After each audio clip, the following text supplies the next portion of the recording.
Welcome to Gazelles Softball on Yankton, streaming on YouTube.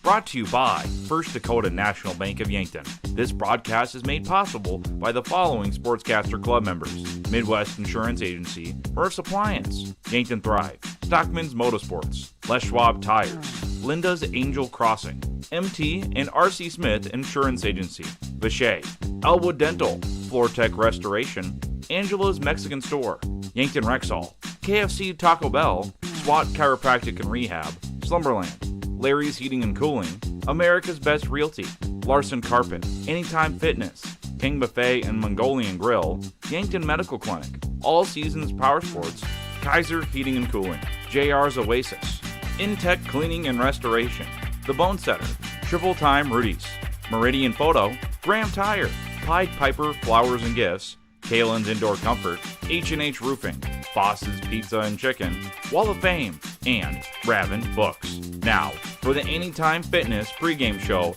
with the voice of Yankton Athletics, Zach Spear. Play ball! Good morning and welcome to T South Dakota for Yankton Gazelles softball, presented by First Dakota National Bank of Yankton. First Dakota has proudly supported the dreams and banking needs of their customers for over 150 years. They offer personal, business, and ag banking solutions for every stage of your journey with 2 locations, downtown and North Broadway, Yankton. It's officially the regular season finale, and the Gazelles close out the year with what feels like the biggest game of the season against the T-Area Titans. Entering the game, Yankton is 8-11, while the Titans 5-10. The teams are right next to each other in the standings, and that, of course, is why this is such an important game for both teams here, as the two are separated by not even, it's .017 seed points they're separated by in this one. It certainly feels like the winner's going to take the higher seed and the loser taking the lower seed in this one. Now, Yankton wraps up the season after this game. T-Area will be in action right after this game. They're booking it over to Aberdeen to take on the Golden Eagles. But for Yankton, as far as the standings, it feels like it certainly looks like 10's the highest they can be, 11 the lowest. But with seed points, I'm not going to say anything is a guarantee. But that certainly feels like this is the battle of the 10 and 11 seed. Who's going to take on the 7 seed in the state in the SODAC? Who's going to take on the 6 seed? But we'll wait to say who's playing who until everything is lined up and official. Gazelles are coming off of back-to-back game days, defeating Watertown earlier on Tuesday and falling to Harrisburg just yesterday. T-Area was last in action this week in a win over Pierre. Here's how the numbers compare this season. The Gazelles putting up 8.5 runs per game. T-Area 5.7. Defensively, Yankton allows 9.5 runs per game, while T-Area allows 7.5. For Yankton, their average game is within 1.1 runs, favoring the opponent. And for T-Area, their differential average is 1.7, favoring their opponent. So both are plenty used to close games here. Last time when they matched up, it was a victory for the Titans. T-Area won 7-2. On the season, both teams are 1-10 against teams that are 500 or better, and the Gazelles are 7-1 against teams who are under 500. T-Area 4-0 against teams under 500. And again, it's another couple of teams. They've played really tough competition all year and have had very similar years up to this point. This game could be the difference between the 10 and the 11 seed, and probably will be. But again, we're going to wait to sort it out when everything is official and written in. The Gazelles have been a part of more high-scoring games than the Titans, as the Gazelles scoring about 3 more runs per game, but they're also giving up about 2 more runs per game defensively. Looking at where the game is played is, of course, important, as the Titans playing on a dirt field, while the Gazelles are used to playing on turf. We'll see if that has some kind of impact tonight. It's a huge game. Yankton with an opportunity here to wrap up the season with a victory, try and head into the SODAC 16 with momentum, and try and get as high of a seed as possible. Across AA, though, there's a lot of games yet to be played throughout this week and weekend, so we probably aren't going to know the SODAC 16 matchup. I would say it might be until Sunday before we know who Yankton is going to match up against, and just looking at the standings, it could be a number of opponents. Sioux Falls, Lincoln, O'Gorman, Rapid City, Stevens. It could be one of those 4, and maybe another one drops a lot to then fall or rises a bunch.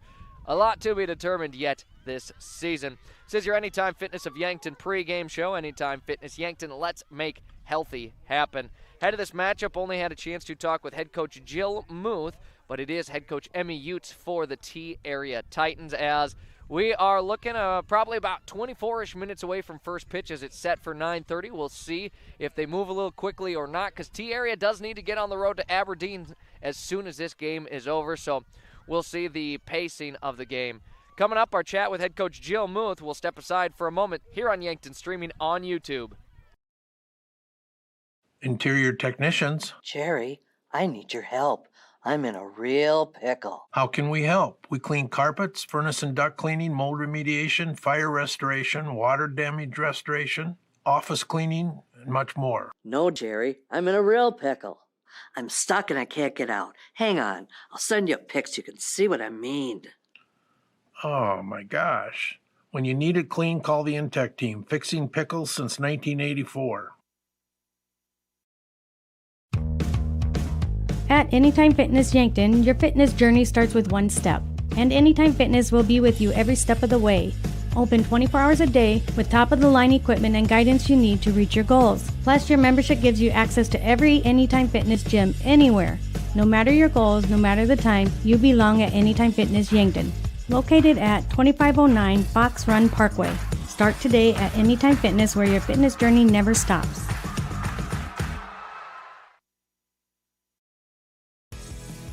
Welcome to Wall of Fame, where style meets customization, specializing in crafting custom clothing and print shirts. We ensure every stitch and every print is of the highest quality, so you get the best clothes every time.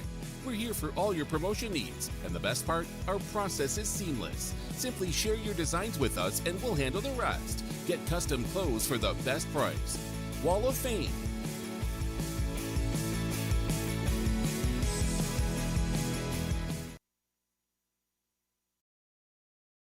Triple Time Rudy's on the corner of 16th and Broadway, Yankton. Stop in and check out their wide variety of items. Grab some snacks, whether you want chips, popcorn, or something sweet, they have it. Ice cold beverages, or when you need that boost in the morning, coffee. You can also grab the best locally produced meats, meat sticks, and cheeses in the area, guaranteed fresh. For those hot days, grab a Freezy too. Get all your car needs and 5 cents off a gallon when using cash. All at Triple Time Rudy's, Yankton. The Bonesetter Chiropractic, Yankton. I'm Dr. TJ Stotz. When you need chiropractic, we're here. We use a hands-on approach, decompression traction, electrical stimulation, acupuncture, and state-of-the-art examination techniques. We're happy to offer exercise and supplement advice as well. The Bonesetter Chiropractic, 215 Mulberry, Suite 9, Yankton. Call or text 605-401-5701. Bringing you comfort when there's discomfort. Starting the first bank in South Dakota was the easy part, earning the confidence of local farmers, helping families account for their dreams, and securing the future for countless businesses took us a little longer. We owe it to the hard workers, big dreamers, and forward thinkers out there. Thank you for making South Dakota a great place to call home.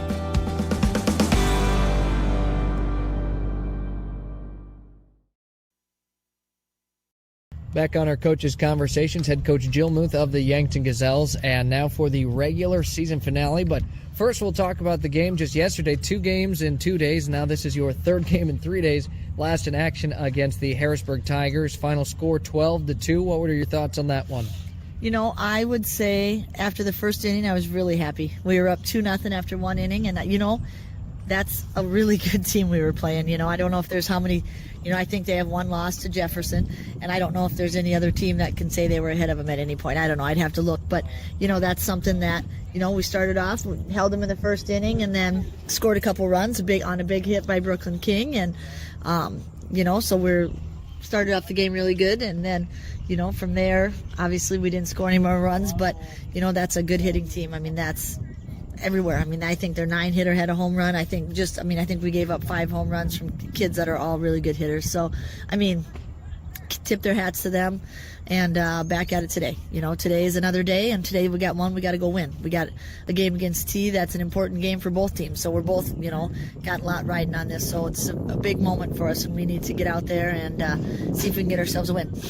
And you already mentioned her, but I did want to point out Brooklyn King, as last game against Harrisburg, she had a big hit to score some runs. Before that, had a big hit against Watertown with some runs, and then played really well at second base. Just a few really good games she's strung together now here late in the season. Yeah, absolutely. She started off really hot and then had a stretch there where maybe not quite as hot, but then lately she has been really hot and been really good at second base today and the last couple days, and so that's really nice to get her going, and hopefully she can keep that going and see if we can't get a couple wins here in the next few games. And Brenna Elwood pitching in place of Reese Gary. Reese Gary normally the starter, but Elwood has done a very good job, and as a very young pitcher, looks pretty comfortable and confident out on the field. Yeah, she's a gamer. She's gonna, whatever you ask her to do, she's gonna do it, and she's gonna put her head down and give you 110%. And she did. She pitched great the other day against Watertown, and then against Harrisburg. That's a really good team. So, for her to have a couple innings where we didn't give up a run or maybe only one run. And she did a good job keeping us in the game. And now T area feels like just a huge game for the team, both in seed points and trying to build momentum heading into the SODAC 16. For now, we won't talk about the seed points, but, how important is it to try and get a win heading into what's going to be the biggest game of the year? Yeah, absolutely. You definitely want to feel good about yourself going into that big game, next week. And so this one is a big one, to come out and have good at-bats and be good on the defensive side and see if we can go into the SODAC 16 with a winning streak. And, of course, probably makes it a little bit of an even bigger game considering UNT area right next to each other in the standings as well. Yeah, are we? Just kidding. Yes, I'm aware that they are right below us, and so it is a big game for them. It's a big game for us, and I think that's probably all we need to say on that, right? It's a big game, and we're hoping to come out on the right side of that today. Well, Coach, appreciate the time as always, and good luck in this one. Thank you, and thank you for your coverage. Again, that was head coach Jill Muth of the Yankton Gazelles. On its way, the regular season finale as the Gazelles have traveled into T area to take on the Titans. It's right here on Yankton Streaming on YouTube. Authentic Mexican food goods with the family touch is here in Yankton at Angela's Mexican Store. From fresh produce and meats to the spices and the snacks you miss from home. Traveling or just moved? No problem. They accept money from many different countries. Check out the different kinds of money on the wall. Family owned, family loved. They treat you like family. Angela's Mexican Store, where culture meets community. Stop in today.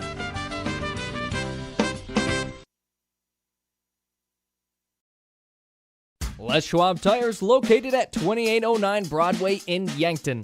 It's the place to buy tires with all different tread types to fit your needs and rims ready to make your vehicle shine. Not only do they sell tires, they fix them too. Flats, brakes, alignments, and more. You can feel confident that your car will be taken care of. No waiting for your tires, they should have them in stock. If you're looking for tractor or semi-tires, those are available too. Les Schwab Tires, where the sign says it all. MT and RC Smith Insurance has been a part of the Yankton community since 1949. Our agency would love to help you with your home, auto, business, life, and long-term care insurance needs. We take pride in providing you with quality service when you have a claim or need to make changes to your coverage. The MT and RC Smith Insurance Agency is flexible to meet with you in person or at the office at 204 West 4th Street. Give them a call for insurance changes, payments, claims, or service requests. Craving something boss level delicious? Come out to Boss Pizza and Chicken, where flavor meets delicious and delicious meets drooling. Your taste buds won't be the same when you taste the bold flavors of Boss Pizza and Chicken. From crispy chicken to juicy burgers to handcrafted specialty pizzas, Boss has it all. Serving lunch and dinner Monday through Sunday starting at 11 o'clock. That's why they're the boss. Boss Pizza and Chicken, just waiting to crush your cravings.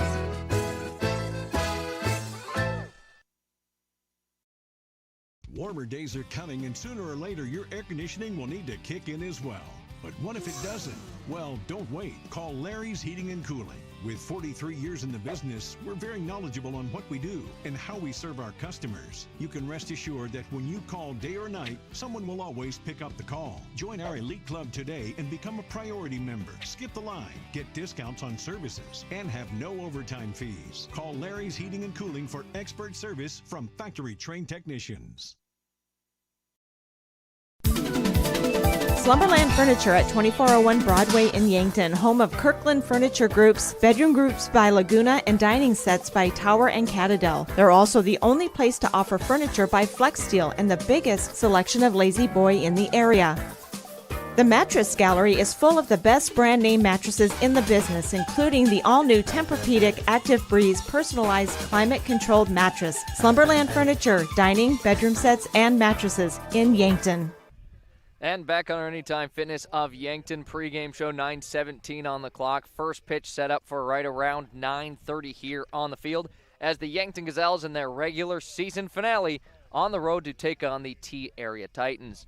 8-11 the record for Yankton, 5-10 the record for the Titans. And in this one, Yankton the 10 seed, T-Area the 11 seed. They are separated by .017 seed points. Certainly feels like winner's going to take over, and the loser will be the bottom seed of the two. Now, again, a lot of games to be played in Double-A. It's going to be an exciting week to see who plays who in the Sodak 16. Now, for the Gazelles, probably feeling like they've done a good enough job here to feel like, all right, we don't hate our matchup heading into that Sodak 16. You take on, more likely than not, either the 6th or 7th seed in the state, and that feels like a winnable game. You get yourself out of that top few teams like Sioux Falls, Jefferson, Harrisburg, Brandon Valley. Those are tough teams that you absolutely do not want to see in the Sodak 16, and it feels like Yankton has pretty much secured out of their sights. So we'll see who they do end up facing up against. Again, Yankton was in action just yesterday as it was another daytime game, and that was against Harrisburg, in which they fell 12-2, and that one props to the Tigers as they hit the ball as hard as any team I think I've ever seen in my time of calling softball in the last 4 years. 5 home runs for their 12 runs. In the final stats for the Gazelles, Callie Koletsky went 1 for 2, hitting a single. She was also walked. Ava Gerard was 0 for 2 with a walk. Jocelyn Burns went 0 for 3 at the plate. Brooklyn King went 1 for 3 with a single and had 2 RBIs as she's taken over as the team leader in RBIs this season. September Rao was 1 for 2, hitting a double as well as getting on by a walk. Isabel Sheldon at the plate went 0 for 3. Brenna Elwood was 0 for 1 at the plate but was also walked. She did the pitching. We'll get to that in a moment. Madison Musfeld at the plate 0 for 1. Jordan Cooter was 0 for 1. And Eliza Gurney went 1 for 2 with a double. Elwood went 5 innings pitched, giving up 12 hits, 12 runs, and all of which were earned runs. She had 2 strikeouts in the game and 3 walks. As a team, Yankton went 4 for 20 at the plate with 2 RBIs. They were walked 4 times and struck out 9 times. They put up 2 runs, and those were in the first inning, as it was 2-0 after our first inning of action, as you kind of heard Jill Muth talking about. As you beat Harris, or if you're leading Harrisburg at any point in the game, you're feeling good because that is one of the top teams in the state, if not the top team. They've only lost 1 time this season, and it was the first game of the year against Sioux Falls Jefferson, who's undefeated. So you flip that game, and then Harrisburg is undefeated, and Jefferson only has 1 loss. So arguably the 2 best teams in the state right there. And you know what? Yankton probably feeling like they put a good effort in against Harrisburg. Unfortunately, when the Tigers are just crushing the ball and hitting it hard, what do you do if it's over the fence? You can't really do much about that. So Yankton in the field, 0 errors. Again, it felt like a pretty complete game. So the last 12 innings of action for the Gazelles in the field, they have not committed an error. That's certainly a good sign here for the team. That only a few seniors on the team, so still a relatively young team here for this Gazelles, as they have been kind of the last few years since that first year of sanctioned softball. But here today at 9:30, we should be getting our first pitch as we are looking for a win for the Gazelles as they try and clinch a higher seed and just try and get as good of a chance to win their Sodak 16 matchup and head back to the state tournament here. Again, Yankton the 10 seed, T-Area the 11 seed. The coaches are meeting at home plate with the umpires. Again, it's Jill Muth for Yankton and Emmy Utes for the T-Area Titans. It is senior night here, by the way, for the Titans, so They'll have some celebration, I assume, beforehand here on the field. We'll have our starting lineups, our national anthem, and a possible Senior Day recognition for the Titans. It's coming up here on Yankton, streaming on YouTube. After all that, first pitch. Doctors Lane, Reed, and Cole Swatsky make up the SWAT Chiropractic team. Check out their new location at 2000 Summit Street, Yankton, South Dakota. At SWAT Chiropractic and Rehab, they'll treat your neck and back pain, headaches and migraines, plantar fasciitis, sciatica, sports injuries, elbow, knee, rotator cuff, nerve injuries, and more. SWAT Chiropractic, specialized wellness and therapy. Let them get you ready for wherever life leads you.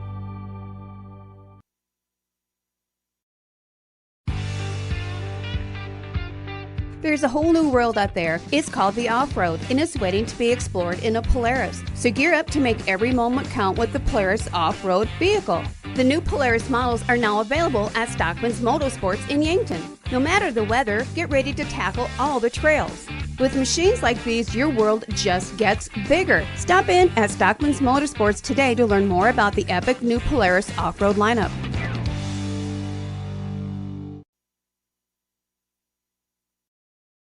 Imagine working for a successful global business with customers in 140 countries. That's Vishay Intertechnology, a Fortune 1000 maker of electronic componentry.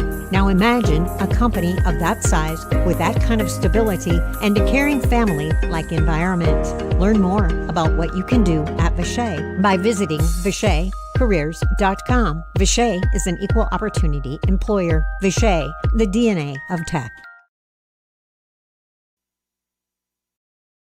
This is your invitation to thrive in Yankton, South Dakota. Nestled on the bluffs of the Missouri River, plenty of outdoor adventures are waiting. Whether you work remote or in a traditional office, we have a spot for you. Quality health care, diverse manufacturing, progressive school system, Mount Marty University, and so much more. Explore with family and friends. Let's thrive together.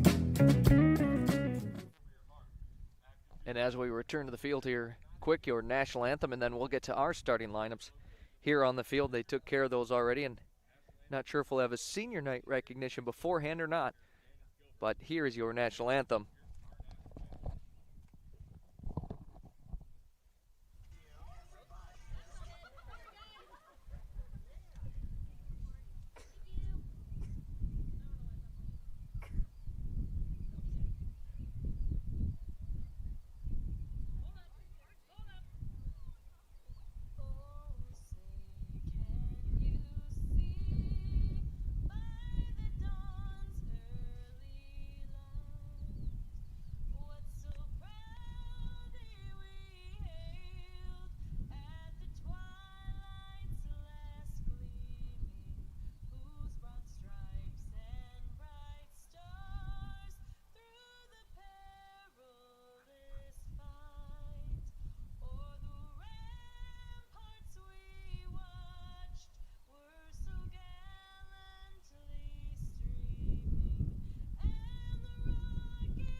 And back to the field here, as that was your national anthem, as I don't believe we're going to have a senior night recognition before the game. So on to our starting lineups here, brought to you by Larry's Heating and Cooling of Yankton and Vermilion. For all your heating and cooling needs, it's Larry's Heating and Cooling, anytime, any day.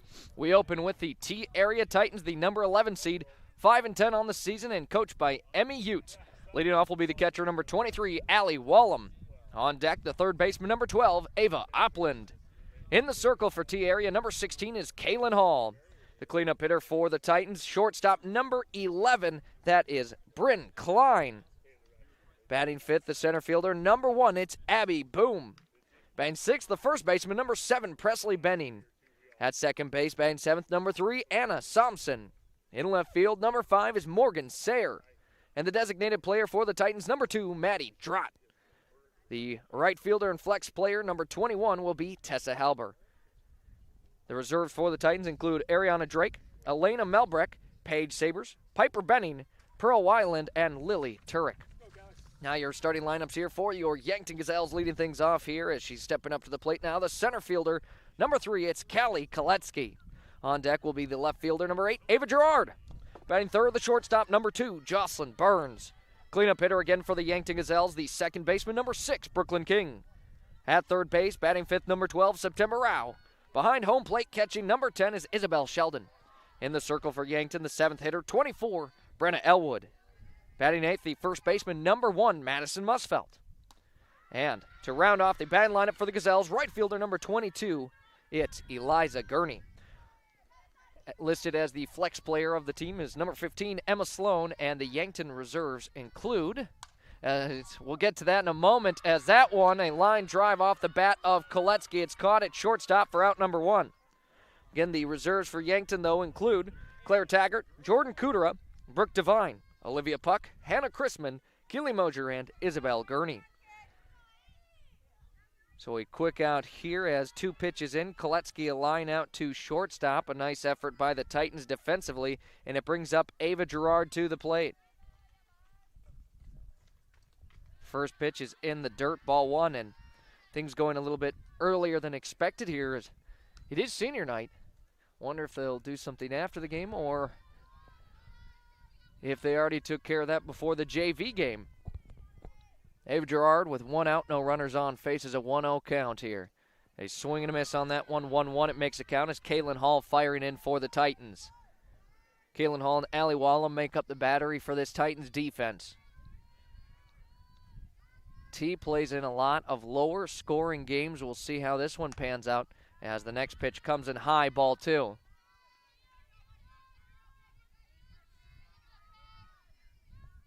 Jocelyn Burns awaits on deck. Ava Gerard at the plate, looking to be the first base runner of the game. Now faces a 3-1 count as another one in the dirt. A game that both teams feeling like they've got to take here.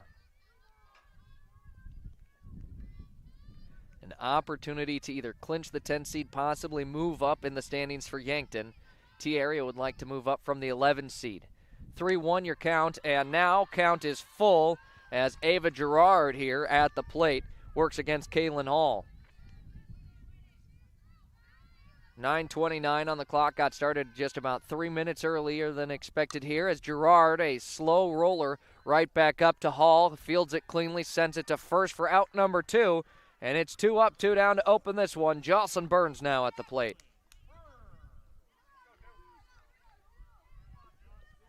So no runners on here, 2 outs, Burns faces. Brooklyn King on deck, and in the hole, September Rao. It's the 3-4-5 hitters of the Gazelles. After the first 2 were caught out. Hall's next one finds a zone, 0-1 the count, no swing from Burns there. You know, usually get a little bit of wind here at T-Area, but no dust blowing in our face here, so we're going to be happy. Right back up the middle, Burns sends it, Hall catches it, and that is a quick 3 up, 3 down to wrap up the top half of the first inning of action. No runs, no hits, no errors, none left on base. Kaylin Hall, as the pitcher, took 2 of the outs herself. When we return, it's the bottom of the first with the T-Area Titans at the plate. Leading things off will be Allie Wallum with Ava Opland on deck and Kaylin Hall in the hole. Ooh. I knew I should have had those brakes checked at Graham Tire. It's all about safety. Tire mounting, balancing, wheel alignment, and shocks and struts and batteries, oil changes, and lube service. Graham Tire does these every day. And there's over an acre of tires. Graham Tire has them all, big and small. Tires for cars, trucks, campers, trailers, big rigs, and tracks. Honesty and integrity is a matter of pride since 1951. Graham Tire, Yankton.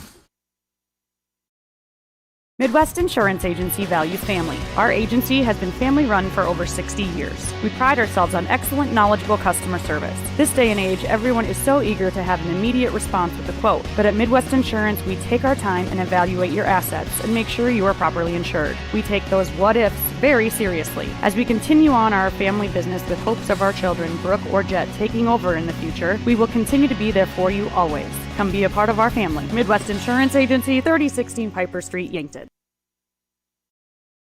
Welcome to JR's Oasis, your one-stop food and gas shop. Proud to serve Phillips 66 regular, premium, and diesel fuel. After fueling, go inside for slushies and shakes, ice cream cones, and now offering a full line of healthy, chilled items and snacks. JR's hot menu is great for breakfast, lunch, and supper, featuring the famous Hammer Breakfast Sandwich and fresh hand patty burgers. Try the new Cafe Tango frozen coffees for that extra boost of deliciousness. JR's Oasis, East Highway 50, Yankton. And back to the field here is Allie Wallum to lead things off for the Titans as Brenna Elwood pitching for Yankton. Isabel Sheldon behind home plate. 1-0 the count as the first pitch was sent in high as the Titans, after shutting out the Gazelles in the first inning, an opportunity to put up the first run on the board as they bat for the first time here. Allie Wallum at the plate with Ava Opland on deck. 1-1 the count here, and now 2-1. Brenna Elwood has pitched the last two games completely in 12 innings there. And a line drive hit hard into left field. It's going to get around. Allie Wallum's going to open the game with an extra base hit as the ball gets in, and she will be settled in at second. A leadoff double for the T-Area Titans as this game has certainly opened the way they had hoped. Now Ava Opland to the plate with Kaylin Hall on deck. A runner on second, no outs. T-Area, although holding a 5-10 record, feels like their record probably does not do them justice. As a bunt right up the middle. Elwood bare hands it, sends it to first as they get the out at first. But runner will advance to third, and now the Titans closing in on run number 1 of the game. So sacrifice bunt for Ava Opland brings up Kaylin Hall to the plate. Bryn Klein on deck. It's the 3 and 4 hitters, and with a runner on third, a great situation here for T-Area. Yankton's defense, some work to do. First pitch, that one hit up, fouled out of here, 0-1. Again, with T-Area, I mean, they've really competed with some of the best teams in the state, and even though 5-10 on the season, I feel like they've got a capability of maybe pulling off an upset here come Sodak 16 time, and they've still got 2 opportunities to try and move up in the standings as another foul ball is hit here by Kaylin Hall.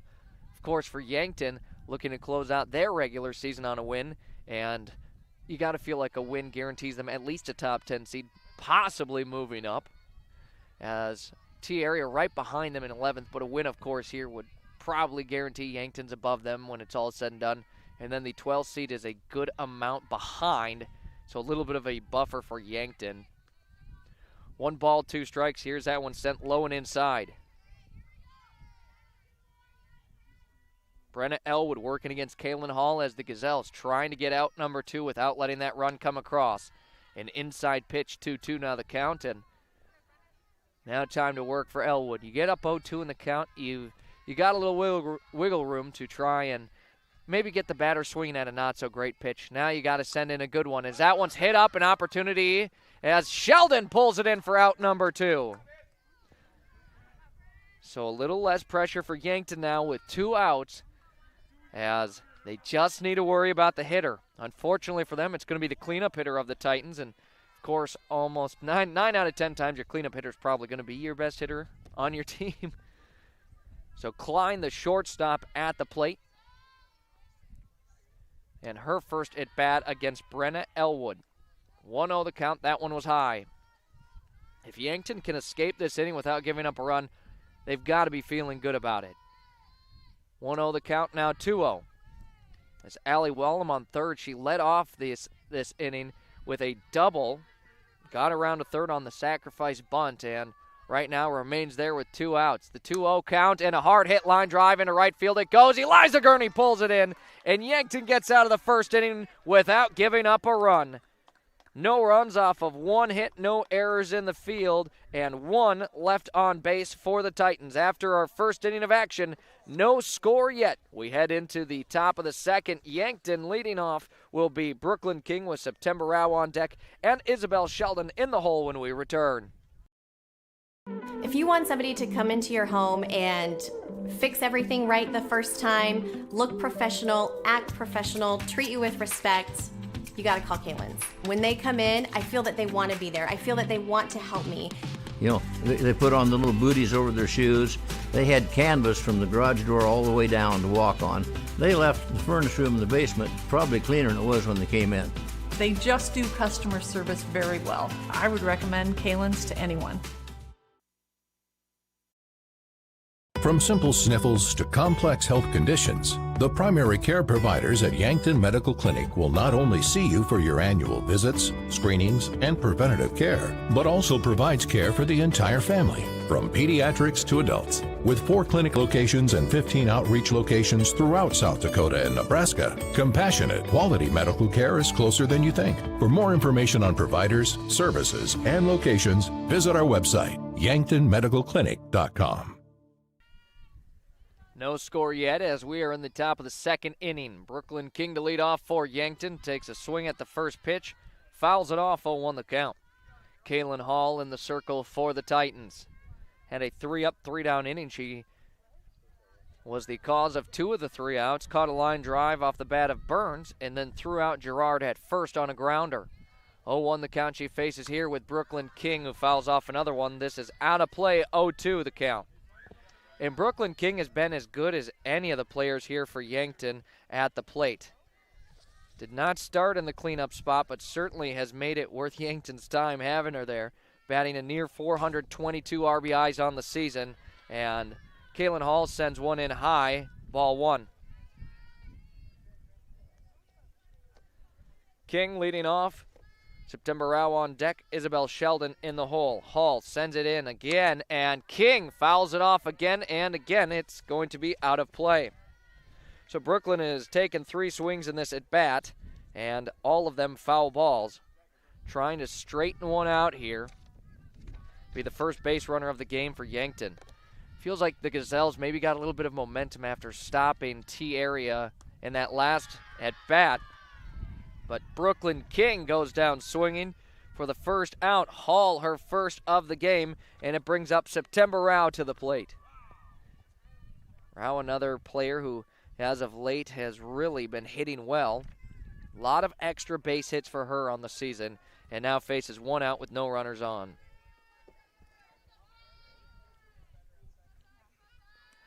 September in her first at bat here. Sheldon moves to on deck. That one fouled off, 0-1 the count.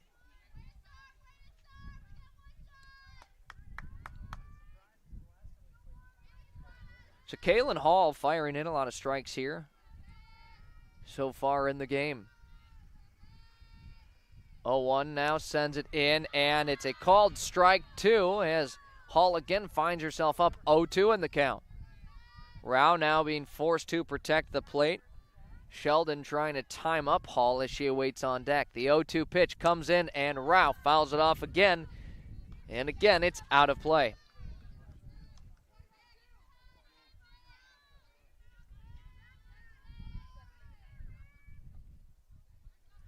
No balls, 2 strikes and out, and no runners on here. September Rao working against Hall as that one's sent outside.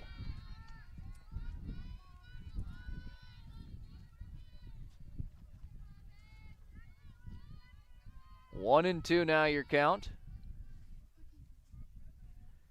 As Hall another strike thrown. Rao grounds over to third base and will be thrown out at first. A 5-3 put away.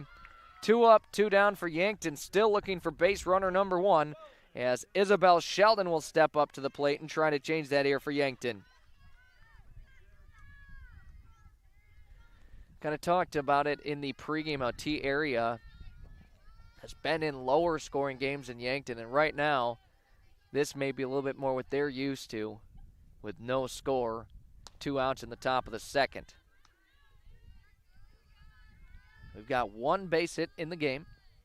That belongs to the Titans and Allie Wallum, who's behind home plate right now.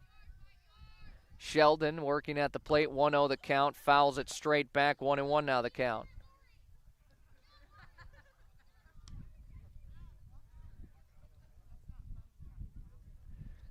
As Muth will check in with the head umpire to make sure she's all right. It's a Lindsay Echo Water Systems of Yankton water break. Lindsay Echo Water Systems of Yankton, locally owned for 4 generations. Call them for water softening and purification, salt, reverse osmosis needs, and bottled water. That's Lindsay Echo Water Systems of Yankton. This Blues all right. 1-1 your count, 2 outs and no runners on. It's Isabel Sheldon working at the plate here for the Gazelles. Kaylin Hall has not missed the strike zone much between these first 2 innings. 1-1 the count. Sends it in and Sheldon puts it in the air off of the backstop. It bounces, dead ball. 1-2 the count now. Yankton's had a lot of foul balls here to open this game, and sometimes what you'll see is that first time through the lineup, when you're hitting a lot of foul balls, kind of getting on it, and then that second time around, maybe closing in and hitting the ball, putting it into fair territories. That one was just high. 2-2 now the count.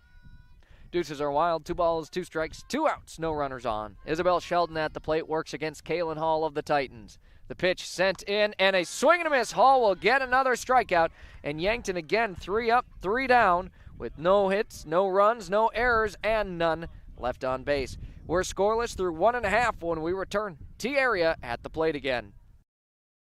If you're into hunting, fishing, towing, or just want to blaze the trail, All Seasons has ATVs, UTVs, dirt bikes, and scooters from quality brands like Honda, Yamaha, and CF Moto. Needing watercraft? All Seasons has a large selection of quality boats and wave runners, and we take pride in service after the sale. We have friendly certified technicians that will winterize, summarize, diagnose, and repair your power sports equipment. In business for over 20 years for good reasons. We're All Seasons, Power Sports and Marine in Yankton. Do you like to read? I love to read. So does Rabin Books, your unique bookstore in Yankton, where you'll find thousands of books from brand new to gently used oldies but goodies, all at unbeatable prices. Trade in your old favorites for credit and be able to explore something new. Whether you're a casual reader or a bookworm, Rabin Books is your next chapter, located at 804 Bill Baggs Road. Rabin Books, where every book finds a home. And back to the field, bottom of the second inning. We are scoreless on the Fox Stop of Yankton scoreboard. The Fox Stop at the corner of West City Limits Road and 30th Street, Yankton. A full-service convenience store with hot food, Godfather's Pizza, personal pizzas, sandwiches, munchies, and beverages. Pay at the pump gas and diesel fuel, firewood, and propane exchange. For the Titans, their 5th hitter in the lineup will lead things off. It's Abby Boom with Presley Benning on deck and Anna Somson in the hole.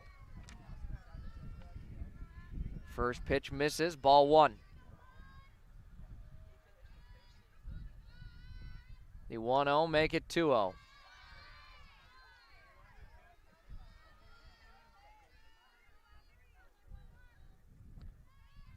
Titans with 1 hit in that first inning. Got Allie Wallum all the way around to third where she was left stranded to close out the inning. It was a great defensive set for Yankton. That one hits the outside zone, 2-1 the count.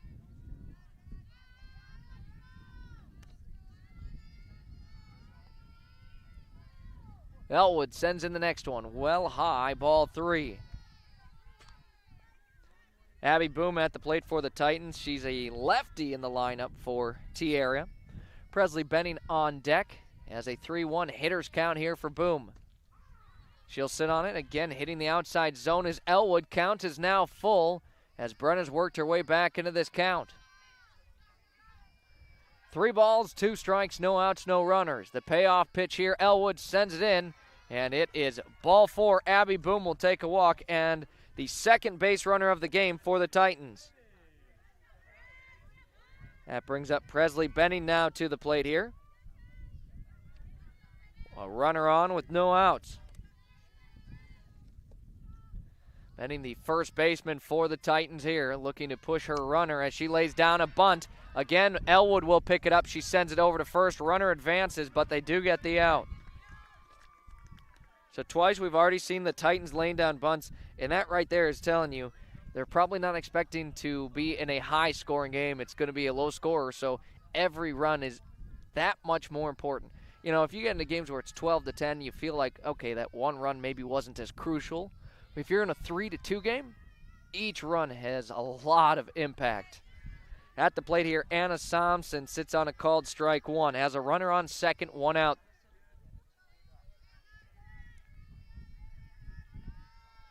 Yankton again having to work with a runner on as 1-1 now the count.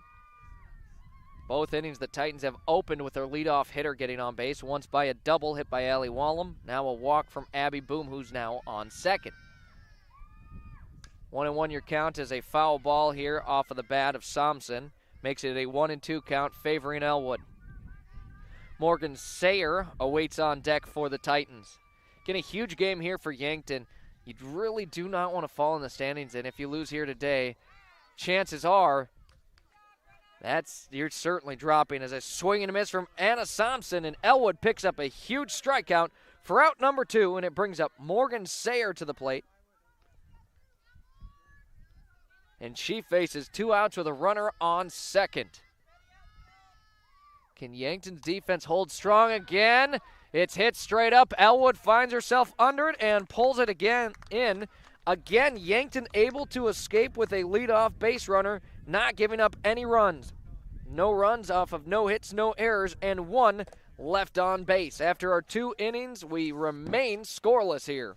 Gazelles at the plate when we return. Leading things off will be the 7th hitter in the lineup and the pitcher, Brenna Elwood. It's here on Yankton, streaming on YouTube. Weather around here gets pretty crazy. Are you sure the weather hasn't caused damage to your roof? Let Justice at H&H Roofing in Yankton take any roof damage worries away. He'll come and inspect your roof. Even if you've had an inspection, get a second opinion or re-inspection for your peace of mind. H&H Roofing has built their reputation on working to satisfy homeowners for years. Family owned and operated. H&H Roofing is bonded and insured. Contact Justice today. Back to the field, top of the 3rd inning here. It is 0-0, no score yet. Leading things off will be Brenna Elwood for the Gazelles, Madison Musfelt on deck, and in the hole, Eliza Gurney. First pitch here from Kaylin Hall, a little low, and little framework there by Allie Wallum trying to get a strike called for her pitcher. Won't work this time. It has 1-0 your count. Elwood fouls it off. It'll hit her, making it a dead ball. Otherwise, the ball did stay in fair territory. Probably would have fouled off had it not made contact with her leg.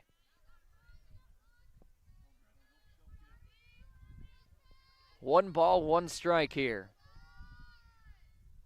Elwood puts it into play. A slow roller over to second. It's fielded cleanly, and again, an out at first. Yankton still looking for their first base runner of the game as Madison Musfelt will step up to the plate.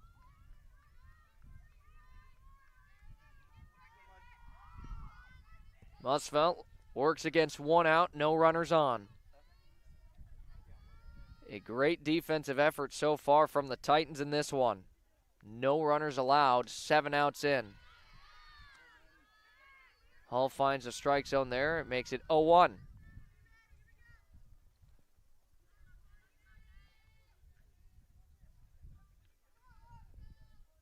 Next one comes in, and Musfelt lofts it up, and it's caught at shortstop. Couldn't quite make its way out into left field, and it's caught for out number 2. That brings up Eliza Gurney to the plate. Yankton has had 8 hitters, 8 outs. Eliza Gurney coming off a game that saw her going 1 for 2 with a double in her last at-bat of the game. The right fielder here for Yankton. She's already made a play out in the field as well. 2 outs, no runners on. That one hitting the outside zone, 0-1 the count.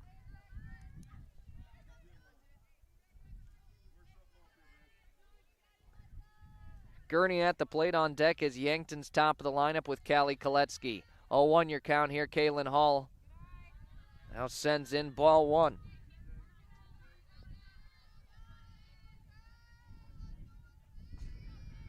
One ball, one strike here, and a couple of outs for the Gazelles. Hall sends it in again, and Eliza Gurney starts with a base hit here, her first at bat of the game, and Yankton has their first hit. 2 outs now. Callie Koletsky at the plate with a runner on first. Certainly feels like Eliza Gurney has found her mojo at the plate in these last few games, and has a base hit in her last 2 at bats. Callie Koletsky now works with 2 outs and a runner on first. On deck, Ava Gerard. As Koletsky swings at the first pitch, it's hit up, lofted up, and it's caught at third for out number 3. Yankton with no runs off of 1 hit, no errors in the field, and 1 left on base. 2.5 innings in, and again, we remain scoreless. 0-0 here as the Titans will take to the plate in the bottom of the 3rd inning. Leading things off will be their 9th hitter, Maddie Drott, in the top of their lineup on deck. Dive into the delicious all-you-can-eat Asian buffet, featuring mouth-watering Asian cuisine like broccoli beef, General Chicken, sesame chicken, so much more. Or choose from a fresh selection of meats, noodles, rice, vegetables, Asian-inspired sauces, and watch them sizzle on the Mongolian grill. Plus tantalizing desserts, including ice cream. Get your fill at King Buffet and Mongolian Grill, North Broadway, Yankton. Bottom of the 3rd inning here. Leading off will be Maddie Drott for the Titans. On deck, Allie Wallum and Ava Opland in the hole. Elwood just misses there, 1-0 the count, as Yankton has had a leadoff base runner to work against in the field the first 2 innings, trying to avoid that here in the 3rd. A swing and a miss there from Drott. Thing is, though, they've hung on both times to not allow a run, so of course if that's the final result, they'll take a leadoff runner every single time. 1-1 your count here for Drott, the designated player in the lineup for the Titans. Now facing a 2-1 count. Has a little bit of that step up, trying to get the ball in play and have an extra step already towards first. As the next one in the dirt, ball 3. Elwood trying to avoid walk number 2 in the game. Right now she's got 1 strikeout, 1 walk. Works against Maddie Drott. And that will be ball 4 as Drott will take first, and another leadoff base runner here for the Titans. Allie Wallum now at the plate for the 2nd time. She's 1 for 1 with a double. She's got the lone base hit for the Titans in today's game.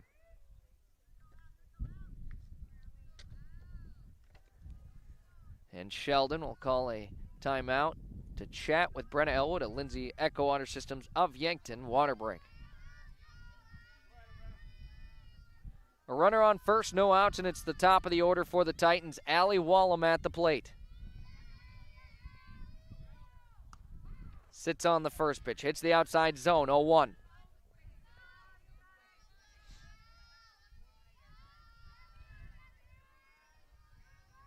The 3rd base runner here in the game for the Titans. Drott on first. Allie Wallum at the plate. Ava Opland on deck. The 1-1 is that one. Hit hard into left field. It's drifting further foul. Went quite a distance. But now she'll have to battle with a 1-2 count working against her. That one had some pop behind it. And she hit her first ball hard in their first at bat. So Wallum definitely a player to keep an eye on in the batting lineup here for the Titans, as that one just misses low, 2-2 the count. Good mix up there from Brenna Elwood. As Yankton looking to avoid having 2 base runners here. 2-2 the count, and getting hit by the pitch is Allie Wallum, and it will be the first time we've had 2 runners on at the same time in this game. Maddie Drott over to second. Allie Wallum hit by a pitch, and A big opportunity for the Titans here in a scoreless game. They've got runners on first and second, and that is with the second in their lineup at the plate. We'll have a courtesy runner. It'll be Lily Turek in place of Allie Wallum. Appreciate you tuning in here today. I'm Zach Spear on Yankton Streaming on YouTube. Looking forward to playoff softball as well, but of course, a good one going on here as we have no score. Bottom of the third inning. Yankton, as of late, has had some cleanly played games as another bunt put down here. Elwood again gets the out at first. Runners both advance. So Ava Opland has done her job twice now. 2 sacrifice bunts from Ava Opland. Maddie Drott reaches third. In place of Allie Wallum, Lily Turek reaches second. 1 out here for Yankton. Kaylin Hall at the plate.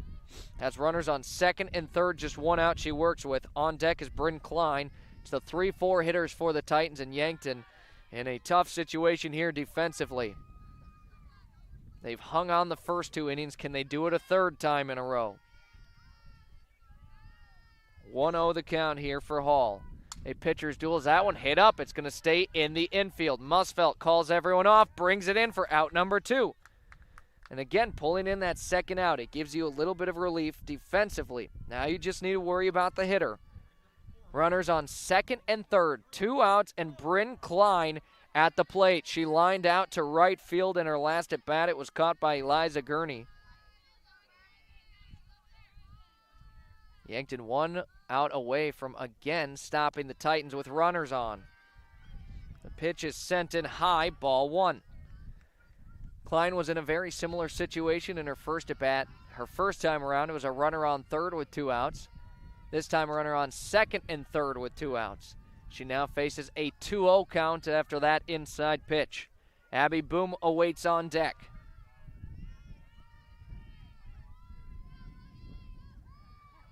2-0, now 3-0. A walk would load the bases, and again with 2 outs, it's probably not the worst option with the cleanup hitter at the plate and 2 outs. Just cause a force out at any base and hope you can get the next one. Elwood does find the strike zone with that pitch. 3-1 the count, a hitter's count for Bryn Klein. Feels like one of the bigger at-bats here of the game so far, as now this will be the biggest at-bat as a walk loads the bases. Bryn Klein over to first. Either a run scores or we end up scoreless through 3. Abby Boom was walked in her lone at bat. Faces 2 outs, bases juiced. Sits on the first pitch. It's in for a strike. 0-1 the count. A huge at bat here in the bottom of the third inning. Elwood, next one. Just misses outside. 1-1 the count. Certainly would have felt good if you could get up 0-2 in the count, but Elwood back to work in the circle. Steps back onto the rubber. Works against Abby Boom. Winds up. Sends in the next pitch. And it's a line drive into left field. The T area Titans are going to score a couple. A 2 RBI single for Abby Boom, and the Titans lead it 2-0. Our first score of the game belongs to the Titans. Abby Boom, 2 RBIs on that one as she gets a single. Scoring is Maddie Drott, and in place of Allie Wallum, Lily Turek. Bryn Klein reached second. Abby Boom now in first as we've got a foul ball straight back.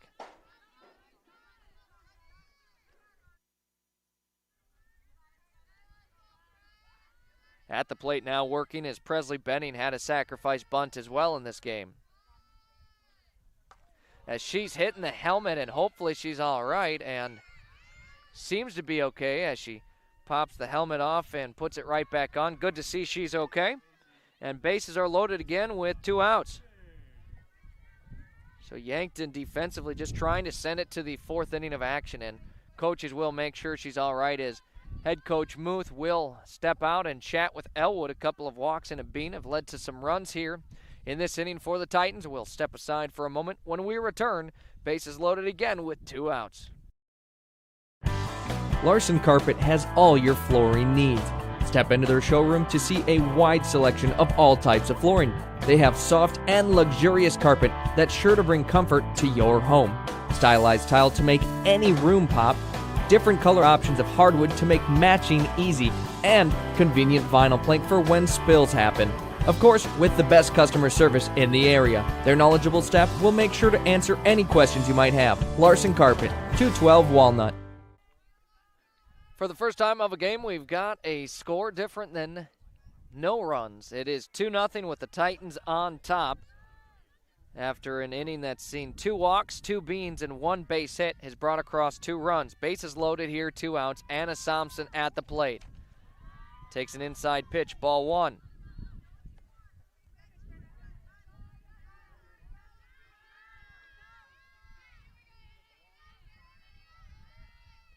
The 1-0 sent in high for ball 2. Elwood trying to find her rhythm here in the circle. Doesn't want to give up any more runs. 2-0 the count here. Thompson takes a cut at that one. It's hit up, fouled off, and no opportunity for the Gazelles to bring it in. It'll make the count 2-1.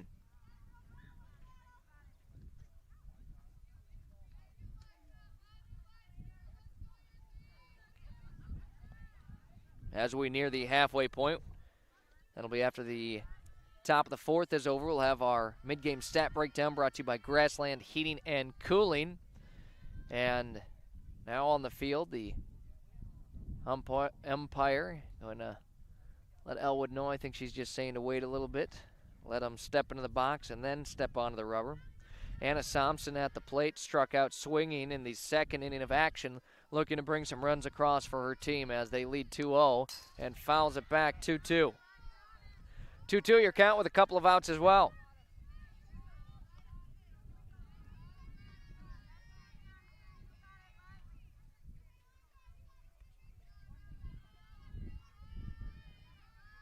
Another important at bat here. As that one hit up, and it's going to be into shallow left field. Burns is going to make her way out and pull in the catch, though, for out number 3. We are through our first 3 innings of action. The Titans lead 2-0 for the first time of the game off of 2 runs, off of 1 base hit, no errors in the field, and it will be 3 left on base. Into the top of the 4th inning we go, and Yankton trails by 2, looking for some runs when we return.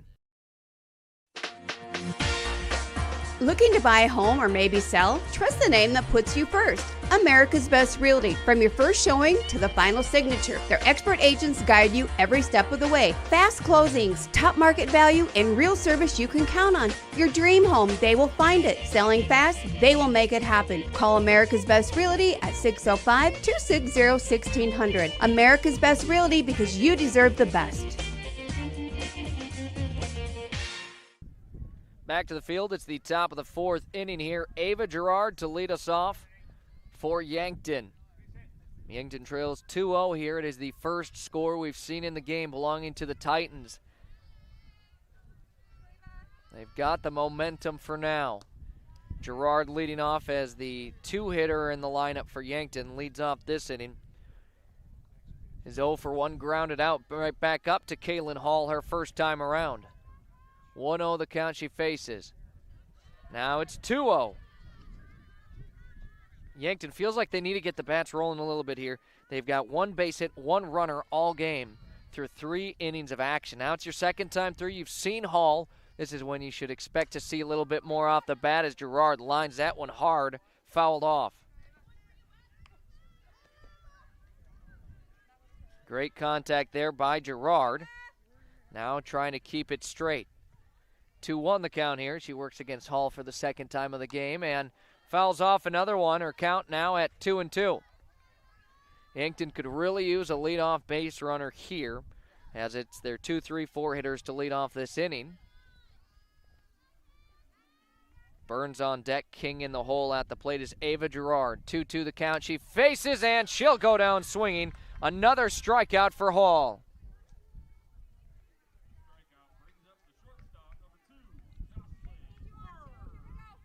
So Burns now back at the plate for the second time of the game, works against 1 out and no runners on. Hall picks up strikeout number 3 in the circle. No walks, by the way, for her. It's been a good effort so far. Jocelyn will sit on the first pitch, a called strike 1.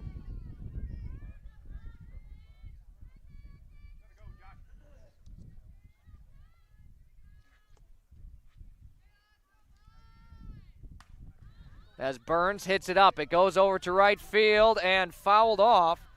Hot pursuit from second for the Titans, and Burns will hang in for at least another pitch here. 0-2 the count. Burns now faces.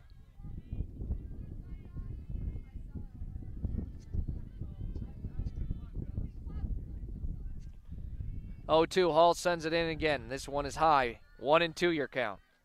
At some point, the bats have to start rolling here for Yankton. It's been a couple of games where maybe a little bit slower hitting-wise, putting up a combined 7 runs in their last 2. But before that, they came off a Harrisburg game where they put up nearly 20 runs. Now a 2-2 count as Burns faces it. King awaits on deck. The 3 and 4 hitters in Yankton's lineup. Hall sends it in, and Burns again will foul it off, and out of play it goes.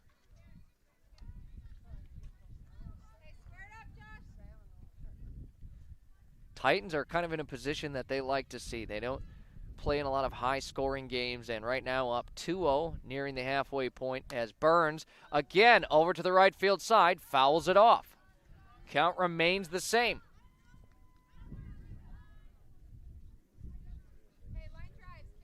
So a battle going on right now between Kaylin Hall and Jocelyn Burns.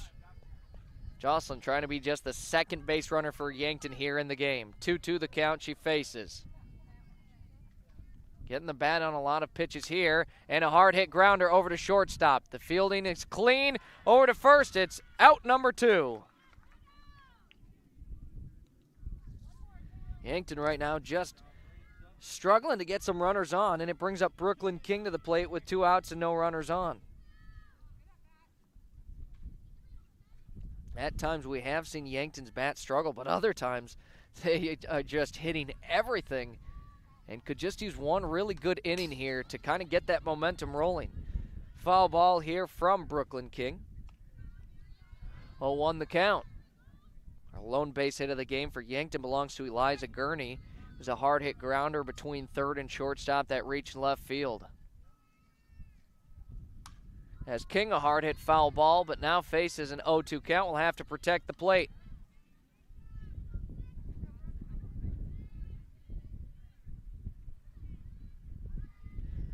Your count, Kaylin Hall firing away in the circle for the Titans, and King, a grounder over to second. It's picked up, sent to first, and it'll be another 3-up, 3-down inning for the Gazelles. No runs off of no hits, no errors, and none left on base. We are halfway through the game. That means it's time for our mid-game stat breakdown, brought to you by Grassland Heating and Cooling of Yankton. Grassland Heating and Cooling, your local Bosch Home Comfort dealer. Welcome to the family. Your current score, 2-0, with the Titans leading this one at the halfway point. For the Titans, 2 runs off of 2 hits. They've got no errors in the field, and they've left 5 on base, so they lead 2-0, but they could be up even more, so Yankton probably happy it's within 2.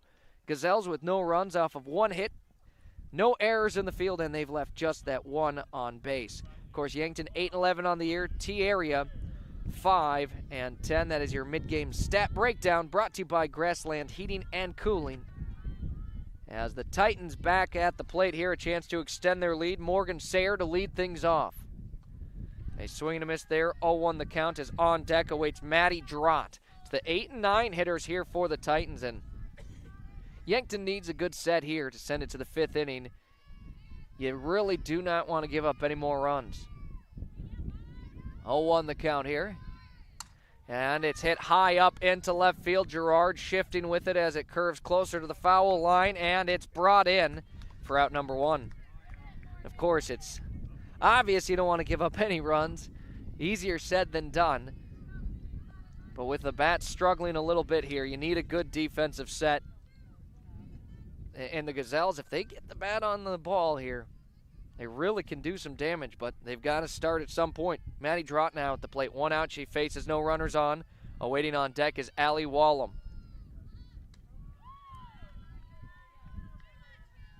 That one comes in well high.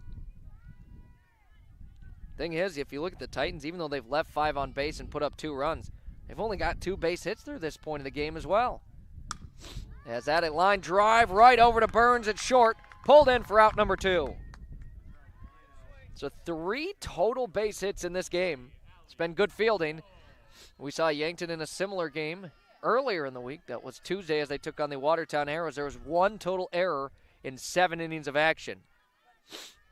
2 up, 2 down here for the Titans. It's the best defensive start for Yankton yet as Allie Wallum stands in at the plate. She remains 1 for 1. She was hit by a pitch in her last at bat, looking to reach for a 3rd time of the game. Next one comes in low, 1-1. Ava Oppland awaits on deck, and talk about a player willing to do the dirty work in Oppland. She's laid down 2 sacrifice bunts already in this game. And as the second hitter, you feel like it's a good hitter. I want to be able to swing, but sometimes you just got to do what the team needs, and she's done a great job of that as Wallum fouls off the next one. 1 ball, 2 strikes here. Yankton looking for a quick 3 up, 3 down inning. Defensively, they've had a runner on in every inning, barring this one so far. 1 ball, 2 strikes make it 2-2.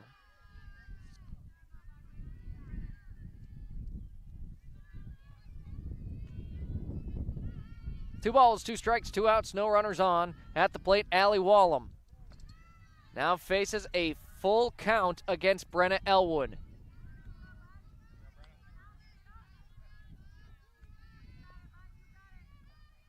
We'll see if this pitch determines if the Titans have a base runner or if Yankton is heading back to the dugout. The 3-2, it's sent in, it's hit up, and that will be a foul ball. Count stays the same. We've got another one coming up.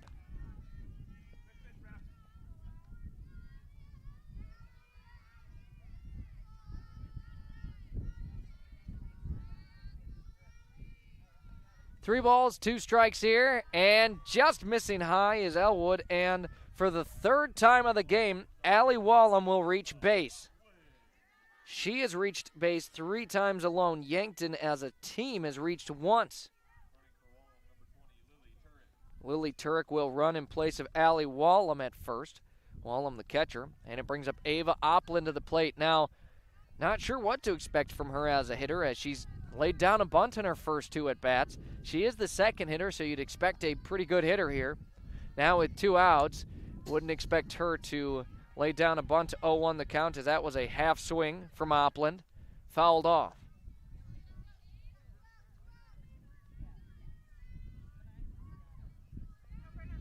Yankton looking to get out of this 4th inning here without letting T extend that lead. A takeoff for second. Turek takes it. She's safe at second. And you got to wonder if Jill's going to maybe go and argue this one. Elwood's kind of looking at the dugout, and that will look like that call is going to stand. So Turk will take second.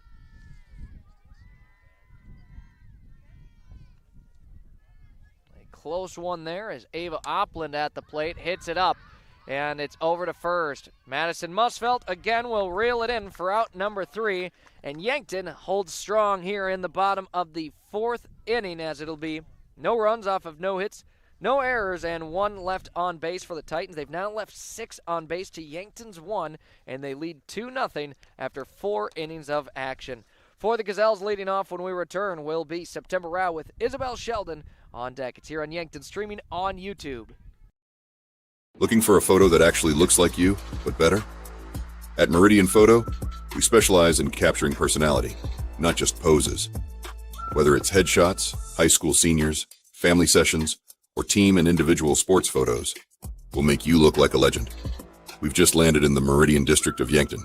Book your session today at meridian-photo.com or give us a call at 605-655-4598. Meridian Photo.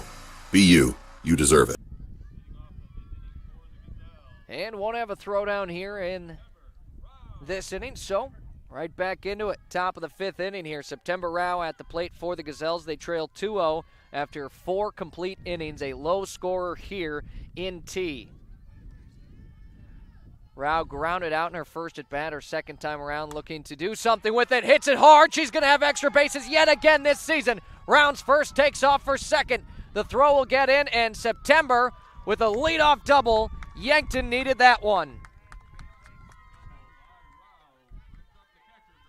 September Rao has had some clutch hits this season and gets another one here, and maybe that's what Yankton needs to get the bats rolling as Isabel Sheldon steps up to the plate.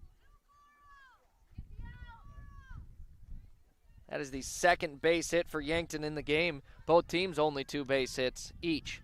4 total, with Sheldon now at the plate. Has a runner on second, no outs. Takes the first pitch, ball 1. Sheldon at the plate, Brenna Elwood on deck, and Madison Musfelt in the hole.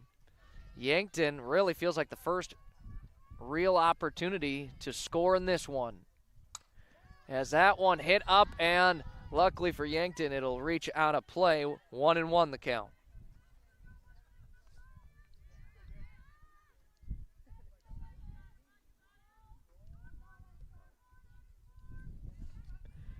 One ball, one strike here. Isabel Sheldon at the plate here. Has Rao on second. And a grounder over to shortstop. It's fielded cleanly. Scooped up at first for the out, but Rao does reach over to third. Aggressive base running from September puts her in prime position to be the first run scored for Yankton. Sheldon grounds out. It's a 6-3 put away for out number 1. And Brenna Elwood now at the plate here. Now's a situation you feel like even if you can just get it into the outfield, even if it's caught, September Rao's definitely got some wheels. Brenna Elwood over to second. It's bobbled, and she can't outrun it, but it will be an RBI. Yankton gets its first run on the board. And Yankton, that one certainly feels good to bring a run across in the 5th inning here. Elwood grounds out to second, but she will be credited with an RBI.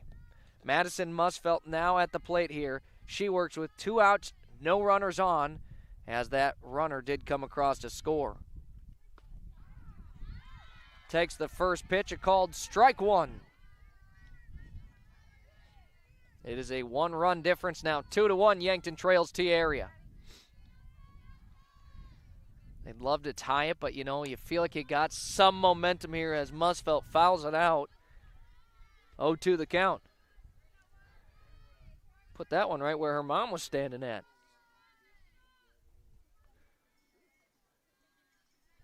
No balls, 2 strikes here. Kaylin Hall sends it in again, and Musfelt high up in the infield. It'll stay. Over to shortstop. It is pulled in for out number 3. Yankton in this inning, 1 run off of 1 hit. No errors and none left on base. 2-1 your score here after 4.5 innings of action. When we return, the Titans back at the plate, but Yankton, their first run of the game. Kaiser Heating and Cooling is your hometown team specializing in all things heating and cooling, as well as heat and glow gas, wood, and electric fireplaces, humidifiers and dehumidifiers, and all styles of ductless mini-split systems. Whether you are building or remodeling, our team of innovative experts will get you the correct equipment and indoor air quality accessories you need for your home or business. Remember, Kaiser Heating and Cooling is your hometown team for all things heating and cooling for the past 77 years. Go Bucks and Gazelles. 4.5 innings in, 3 total runs scored. 2 of them for T, 1 for Yankton. Leading off for the Titans is the third hitter and pitcher, Kaylin Hall. On deck, Bryn Klein. T area put up 2 runs in that 3rd inning and looks to get it back up to a 2-run lead. A awkward landing over to second base, and outrunning it is Kaylin Hall. It'll be a base hit.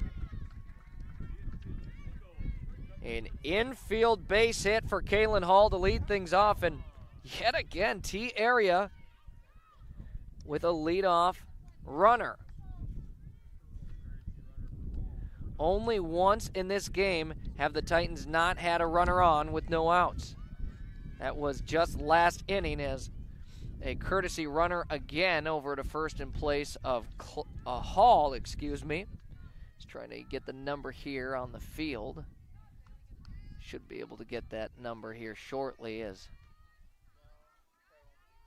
looks like either 8 or 9, which would be Paige Sabers or Piper Benning for the Titans. And now Bryn Klein at the plate here. The cleanup hitter has a runner on first, no outs.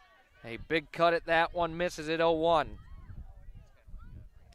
Huge game here between T-Area and the Gazelles. Winner certainly feels like they'll take a top 10 seed, and loser probably dropping out of the top 10. As a bunt here laid down, and Elwood picks it up, sends it to first, and we'll get an out here. Runner advances. We've seen that a lot from the Titans. Again, when your team used to low-scoring games, every runner is so important. So you try to move them. Abby Boom now at the plate. She had a 2 RBI single in her last at-bat. Has a runner on second. Faces 1 out, bottom of the 5th inning here. Boom, hard hit. That's going to be driven into center field. Another base hit here. And Koletsky throws it in. Titans are going to score an RBI double. Abby Boom, what a day at the plate.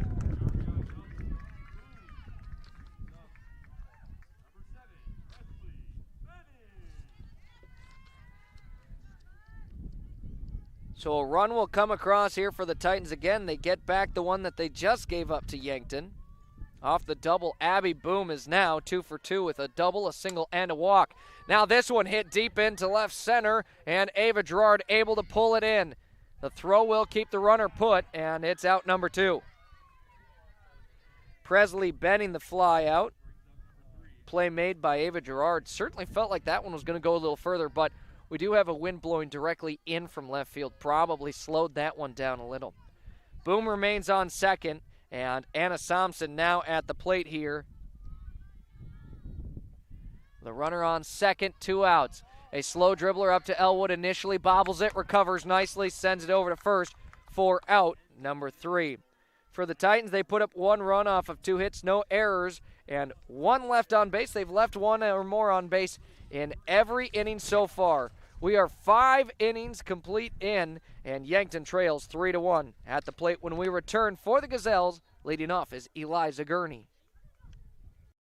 Your local KFC Taco Bell at 2504 Fox Run Parkway in Yankton offers 2 menus combined into 1. Something for everyone at KFC Taco Bell. When your family's hungry and can't decide between crispy chicken and mashed potatoes or tacos, burritos, and protein bowls, well, you don't have to choose. Get the best of both worlds in one stop. Cool down with the legendary Baja Blast Freeze or heat things up with a variety of hot sauces. KFC Taco Bell Yankton. Why pick one when you can have both?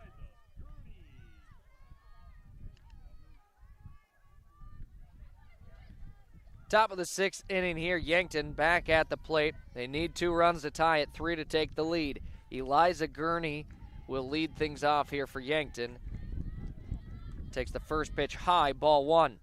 She's got one of the 2 base hits for Yankton in today's game. The other from September Rao, in which she came across and ended up being the lone run for Yankton. Gurney 1 for 1 with a single, now faces a 2-0 count. And if you can get Gurney on, you've then got the top of your lineup back at the plate with no outs.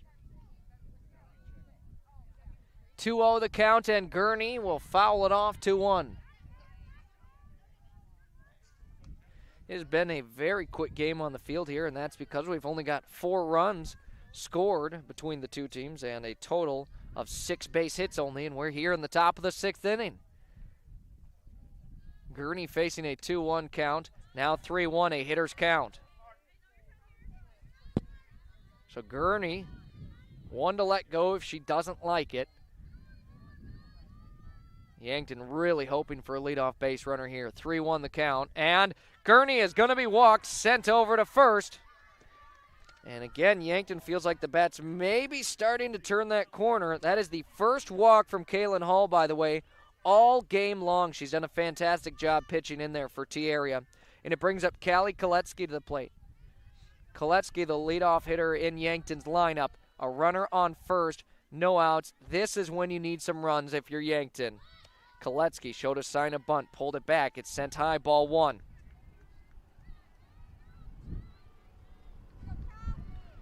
So Kaylin Hall up to this point, 3 strikeouts, Just one walk, has only given up one run here, but Yankton looking to score here as Koletsky tries putting down the bunt this time. It's fouled off, 1-1 the count.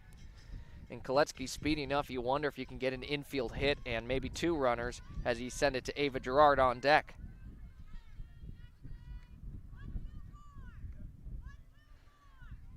A lot more bunt attempts we've seen this game than most. 1 ball, 1 strike. Callie Koletsky works at the plate, and again a sign of bunt. Puts it down. Hall will pick it up, and Koletsky tried running it out. It was very close. She'll be called out at first, and Gurney will take second. There was a spill from Koletsky at first, and got up, popped up quick. But a base runner now on second after the sacrifice bunt from Koletsky brings up Ava Gerard to the plate. Runner on second, just 1 out.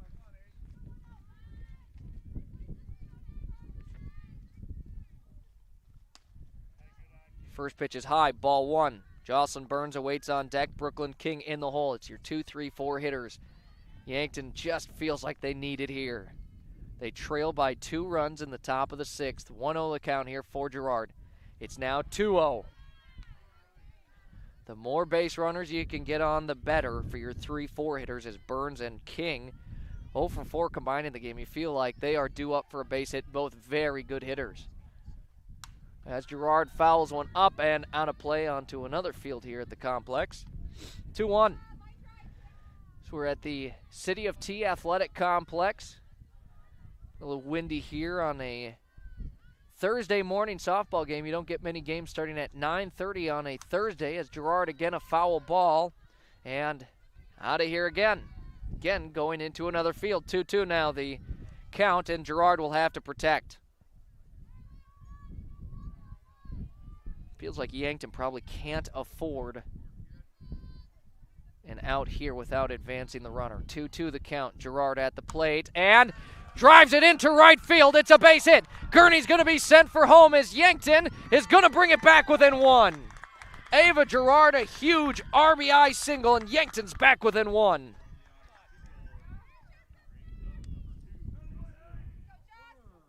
Now Jocelyn Burns to the plate as Yankton a chance.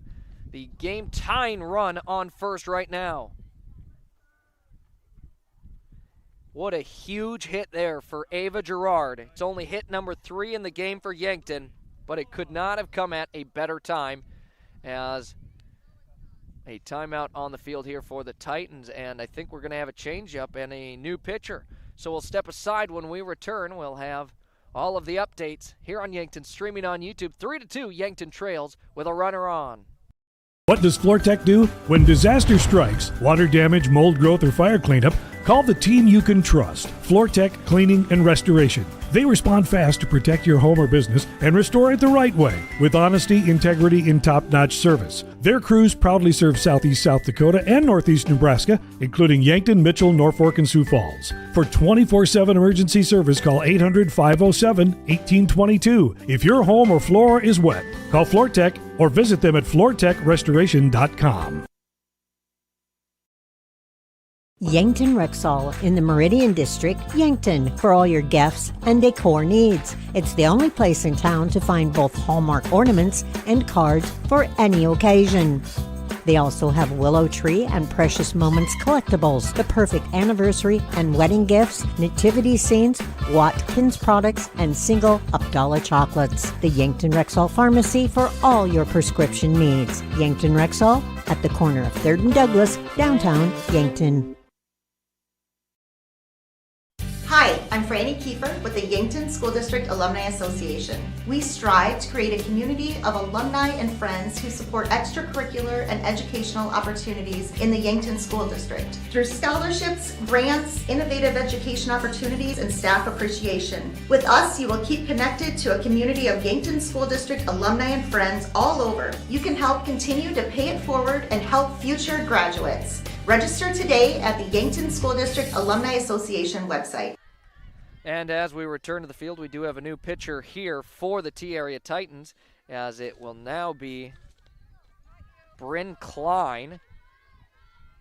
We've got a lot of changes here as I try to write them all, as a high hit Short into right field. It's caught for out number 2, and Burns will fly out.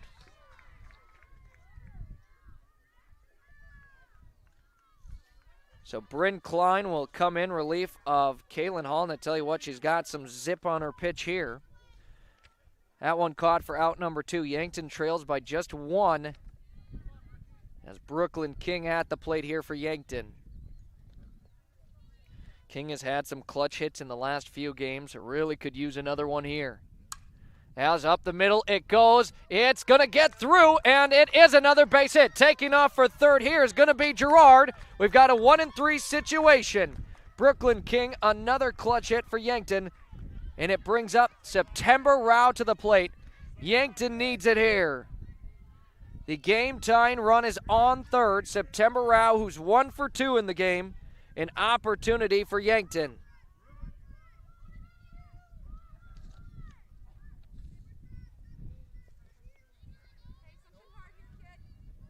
Brooklyn King on first. Over on third is Ava Gerard. September Rao at the plate. 2 outs here. This has now become the most important at-bat of the game. And Brooke Devine will come in to run in place of Brooklyn King.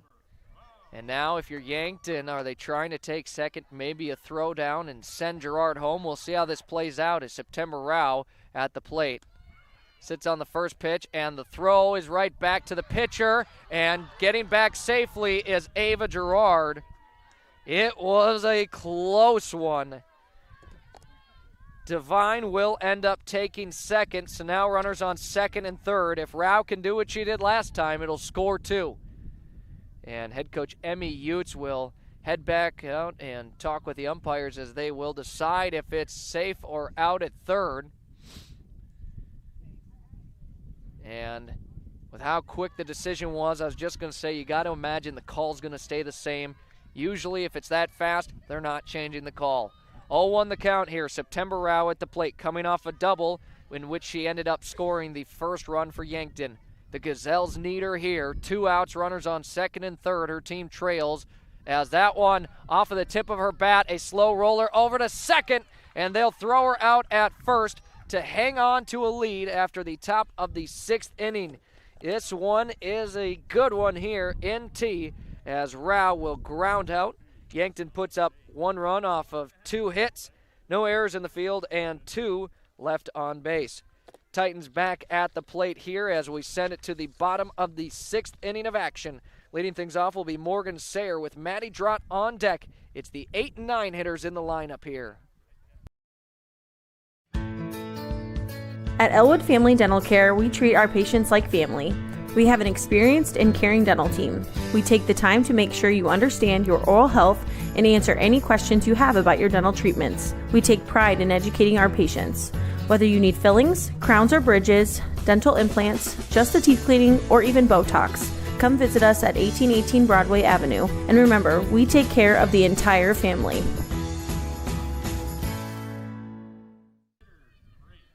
Three to 2 your score here. Yankton trailing the Titans. They need a good inning coming up here, as the runs have not come easy. Don't want to put yourself in any worse of a position heading into the final inning. Leading off here will be Morgan Sayer for the Titans. Sayer's the 8th hitter in the lineup, 0 for 2.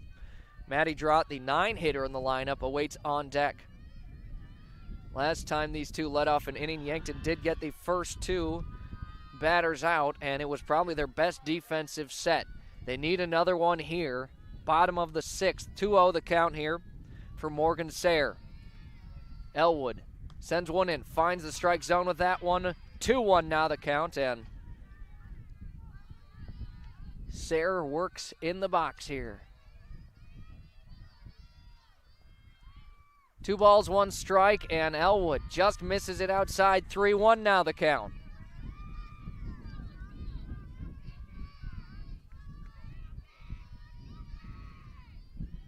Three balls, 1 strike here, and a line drive off of Musfeld's glove, scooped up at second. Brooklyn King makes the diving effort. What an effort here as we watch the replay, brought to you by Yankton Winnelson, second generation family owned and supporting the local community, including Yankton Athletics since 1981. Madison Musfelt, the diving effort to slow it down and then scooping it up at second to bring it over. Brooklyn King, what a team effort there by the Gazelles. A heck of a play there. That brings up Maddie Drott to the plate, the designated player and the ninth hitter in the lineup with Allie Wallem on deck. 1 out, no runners on, 1-0 the count here. Now it's 2-0 as that one's sent in high from Elwood.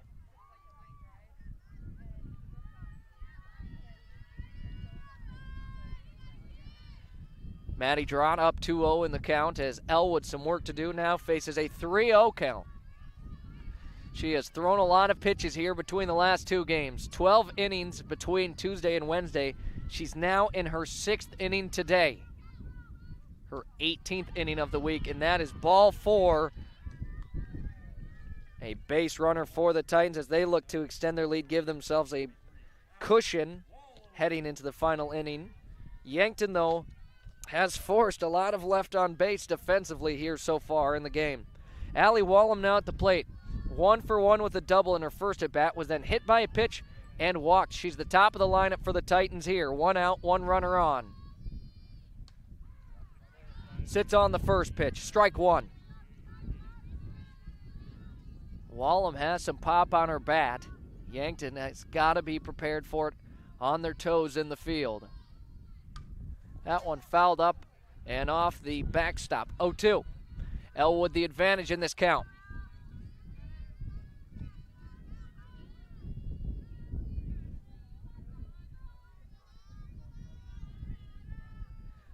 No balls, 2 strikes. 1 out here. Allie Wallem working against Brenna Elwood as it's sent in. Fouled hard over to the left field side, out of play.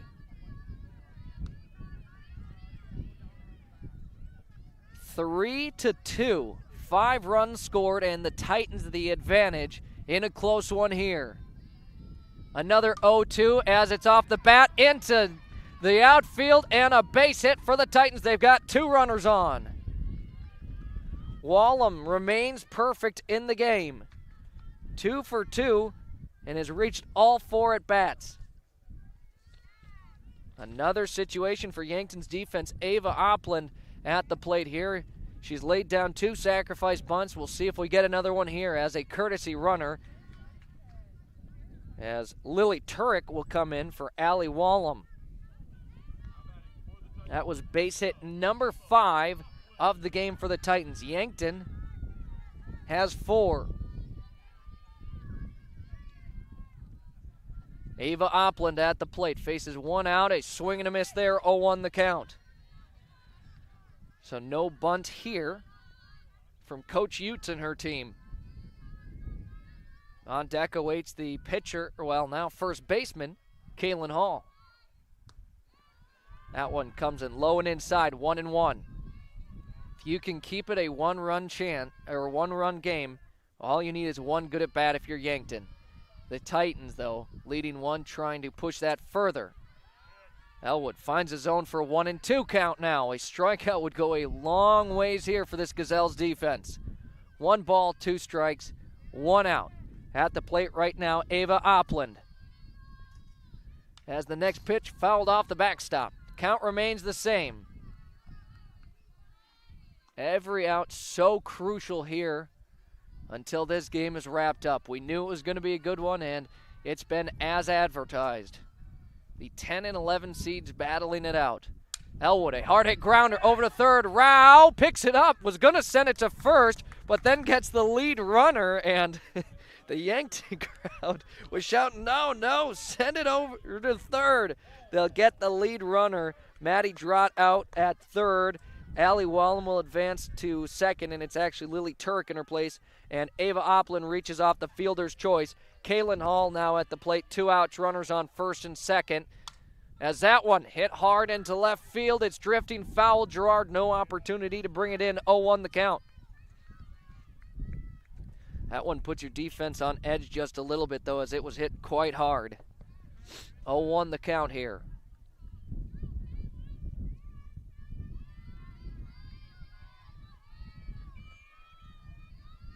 0-1 here. Elwood in the count. Has a hard hit drive into center field. The Titans are going to extend their lead. An RBI single for Kalen Hall. It's 4-2.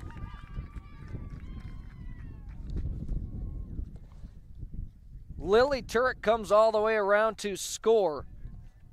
Ava Opland now over to third, and on first is Kalen Hall with a single. The game has never been more than a 2-run game, and that's what it's at right now. 2 hits for the Titans in this one. And Bryn Klein now at the plate. Fouls it back into the glove of Sheldon. 0-1 the count. Bryn Klein, the cleanup hitter for the Titans, and she's come in relief to pitch, and she's got some zip on her pitches. We'll see how she closes out here when we get to the top of the 7th. Another foul ball is 0-2 now the count. Yankton will have 3 out to try and grab some runs here coming up, but first they need to get out of the field. Klein faces an 0-2 count, and Elwood will strike her out for out number 3. That wraps up our 6th inning of action here. Elwood gets her 2nd strikeout of the game and a much-needed one. The Titans put up 1 run off of 2 base hits, no errors in the field, and 2 left on base. It is our final inning of action. T-Area leads this one. Your score 4-2. Yankton needs 2 runs to keep this game alive. Leading things off when we return, Isabel Sheldon. Hi, it's Linda. Welcome to my store located at 1101 Broadway in Yankton. The spring and summer clothes are in for the ladies, sizes 4 through 20. Update your closet with the newest fashions and some jewelry. The kids department, sizes 2 to 8, has Under Armour and Mayoro and others. I have baptism gowns and baby clothes 0 to 24 months. Stop in and look around. Gift certificates are available anytime. Stunning flowers from Pied Piper are the finishing touch on your most perfect wedding day. We are your full-service florist with the experience and knowledge to design the perfect wedding flowers, sure to make all your wedding flower dreams come true. Brides, bridesmaids, boutonnieres, corsages, ceremony reception, and all event work are our specialty. Your style, your day, your vision. Pied Piper Flowers makes it happen. Pied Piper Flowers, your wedding florist. And back to the field is again going to skip the throwdown, which makes things go a little quicker here on the field. Bryn Klein fired in a strike to Isabel Sheldon, who's at the plate. Brenna Elwood on deck. Yankton trails by 2, and it is our final inning of action as that one finds the zone for an 0-2 count. Bryn Klein the advantage. Yankton needs 2, otherwise the Titans are claiming victory. Next one is sent in high, 1-2 your count. Isabel Sheldon 0 for 2 here in the game, looking for her first hit, and really could use one here as Yankton, as that one is fouled off, and that's a good one by Sheldon. Maybe a little more outside than you'd like to swing at, but it was close enough. You've got 2 strikes. You've got to be swinging at that. Ends up fighting it off, and she'll see at least one more pitch here. 1-2 your count. Klein sends it in, and Sheldon, a laser beam of a grounder into left field. Yankton's got a much-needed leadoff runner. Isabel Sheldon, the single, and now Brenna Elwood to the plate with a runner on, no outs. A huge at-bat and base hit for Isabel Sheldon.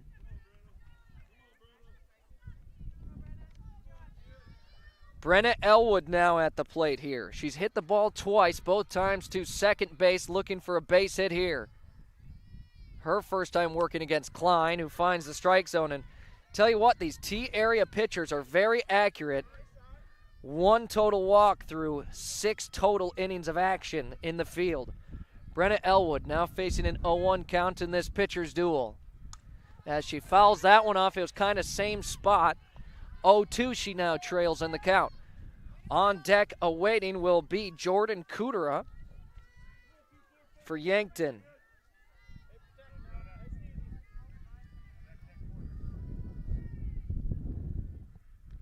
The 0-2, it's sent up high, 1-2 now the count.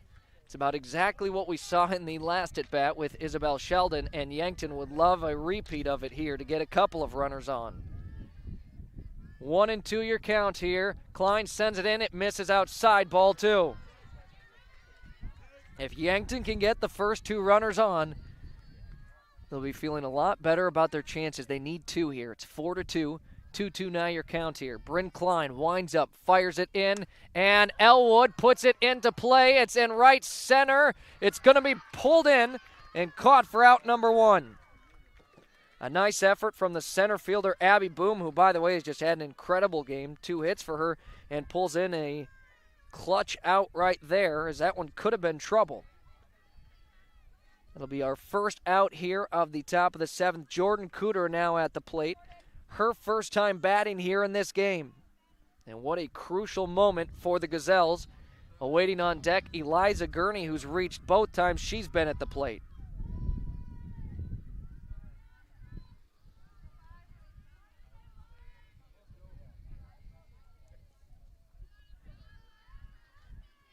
Yankton needs something here.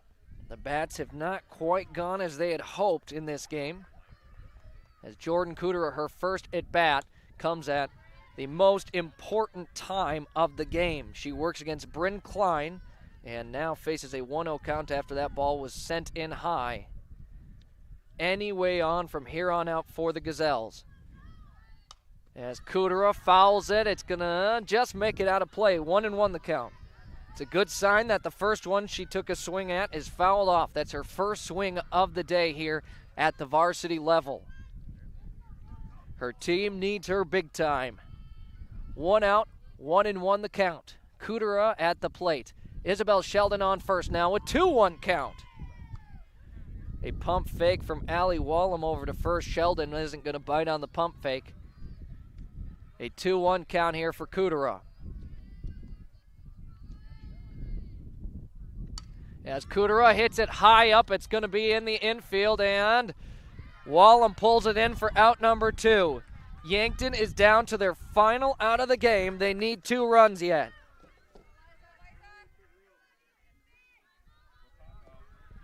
Eliza Gurney now at the plate. 2 out she faces. A runner on first. She's 1 for 1 with a single. Was also walked in the game. She is the lone player for Yankton who has reached twice at the plate, now looking for her 3rd time. Her first time working against Bryn Klein, who just came in relief last inning. As the first pitch no good, ball 1. On deck is Callie Koletsky here for Yankton. They need a 2-out rally.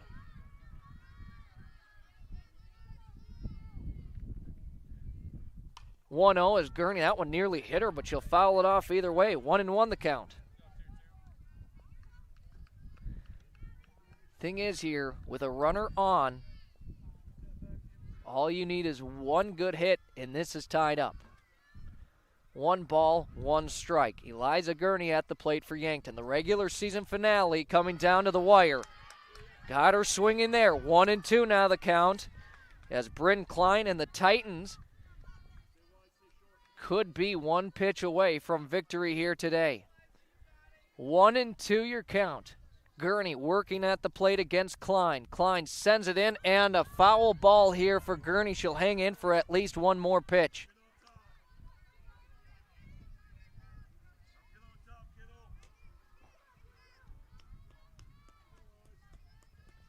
One ball, 2 strikes here. Gurney's fouled off a couple, looking to hit one here.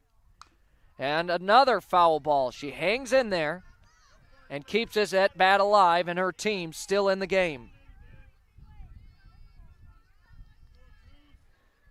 Yankton needs their best inning at the plate yet, and now working with 2 outs. 1-2 the count remains, and Klein sends it in again. Gurney, a line drive. It's going to get into right field. A couple of runners are on here for Yankton. A single for Eliza Gurney. Yankton's not out yet. That one was just, it hit the tip of the glove at second for Anna Thompson. It'll count as a single for Gurney. It pushes Sheldon over to third. 2 runners on. Callie Koletsky at the plate for Yankton.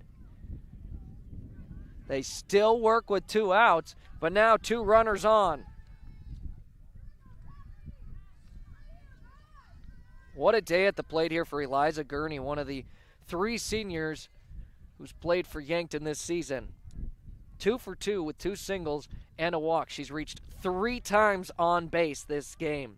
The rest of her team 4 times total. Callie Koletsky at the plate. Runners on first and third with 2 outs. Her team needs her. A swing and a miss, and again a takeoff for second, and this time the trick play won't work quite as well for the Titans as they throw right back to Klein. Neither time did they get the out when they did it, but that first time was awfully close. The right base hit scores 2 and ties this one up. Koletsky faces an 0-1 count, fouls it back up. Out of play it goes. 0-2 now the count. She'll have to protect the plate. On deck awaits Ava Gerard. But runners on second and third. If this one is a base hit to the outfield, you got to feel Yankton sending Gurney home. 0-2 the count here. Koletsky, she's going to hold off. That's as close as it gets. 1-2. A perfectly placed pitch for an 0-2 count from Bryn Klein. Koletsky won't go. 1-2 now. No offer on that last one. And she lines it. Into right field it goes. Yankton scores 1. The throw home is Gurney. It's safe. Yankton's tied it up here. A 2 RBI double. Callie Koletsky knots it up in our final inning of play. Sheldon scores, Gurney scores, and now on second is Callie Koletsky. What an inning for the Gazelles, and a chance to possibly take the lead here in the 7th.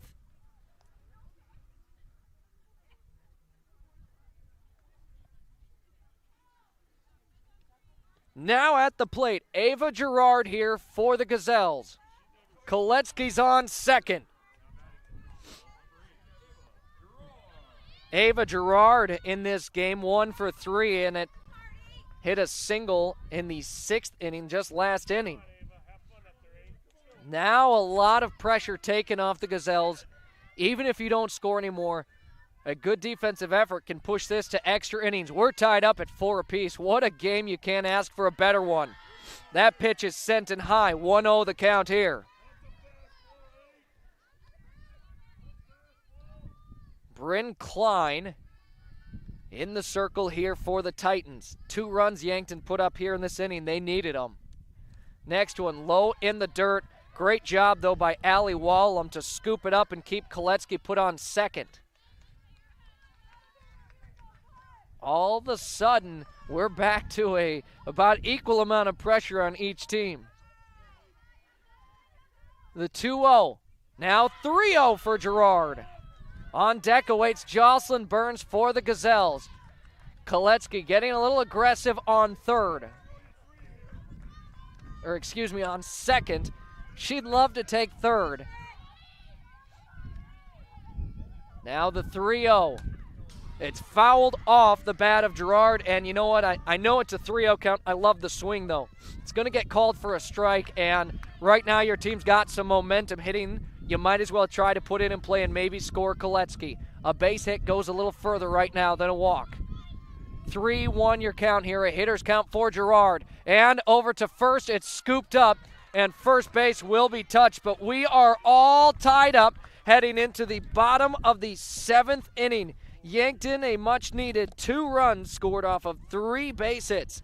No errors in the field, and 1 left on base. The Titans a chance to walk it off here in the bottom of the 7th inning on their senior night here. Coming up when we return, leading things off is Abby Boom for the Titans, followed by Presley Benning and Anna Thompson. It's here on Yankton streaming on YouTube. Interior technicians. Jerry, I need your help. I'm in a real pickle. How can we help? We clean carpets, furnace and duct cleaning, mold remediation, fire restoration, water damage restoration, office cleaning, and much more. No, Jerry, I'm in a real pickle. I'm stuck and I can't get out. Hang on, I'll send you pics. You can see what I mean. Oh my gosh. When you need it clean, call the Intech team. Fixing pickles since 1984. And back to the field here. Bottom of the 7th inning. We are tied up 4-4. What a performance by the Gazelles. No runs through the first 4 innings at the plate. Then in the 5th and 6th, they put up 1 apiece. They trailed 2 entering our final inning and have tied it back up. If they can hold the Titans scoreless here in the bottom, we've got extra innings coming in arguably the biggest game of the year before the Sodax 16. Abby Boom is at the plate. She is 2 for 2 with a walk as well. Also had a huge catch there just the top half of this inning in center field. Gets another base hit, and that one gets by Gerard in left field. Abby Boom, another double. And the Titans closing in on what would be a walk-off here. What a game for Abby Boom for the Titans. 3 for 3, 2 doubles, and a single. That is base hit 7 for the Titans, and Yankton now some pressure in the field as Presley Benning at the plate. As that one hit hard but fouled off 0 on the count, and I will say a little surprised we don't see a bunt to get the runner over to third. As that's kind of how Coach Utes has played it here in the game. 0-1 the count here, and now 0-2 after another foul ball. Thing is, Yankton has been in some troubling situations in the field throughout the game.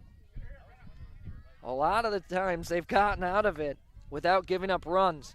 They look to do so yet again as that one just misses inside. Good mix there from Elwood. 1 ball, 2 strikes. At the plate here, Presley Benning. The 1-2 pitch, it's hit hard deep into center field. Callie Koletsky, she left early from second. And that's a double play! Yankton gets them both! Everyone in the field caught it. Abby Boom took off early. Yankton all of a sudden with 2 outs and no runners on. Callie Koletsky makes the play. That one was hit hard. I thought we were maybe going to have a walk-off home run. Instead, no runners on, 2 outs, and Anna Thompson at the plate. Yankton needs 1 more out to try and send this one into extra innings. And now Coach Utes is going to, is it a new hitter or is she arguing the call? It is a new hitter. As Lily Turek, for the first time of the game, will get an opportunity. What a turn of events for Yankton. They trailed 2 coming into the final inning. They put up 2 runs to tie it up. Then a leadoff double for the Titans. They double them up, and now no runners, 2 outs, and Lily Turek for the first time of the game will bat with Morgan Sayer on deck, Maddie Drott in the hole. Yankton just needs 1 final out to send this to extra innings and a chance to win it. Fresh count here. Turek, her first at bat of the game. Sits on a called strike 1. 0-1 the count here. You can't ask for a better game than what we've got in T right now. 0-1 the count. Brenna Elwood sends it in. Misses high. 1-1 your count.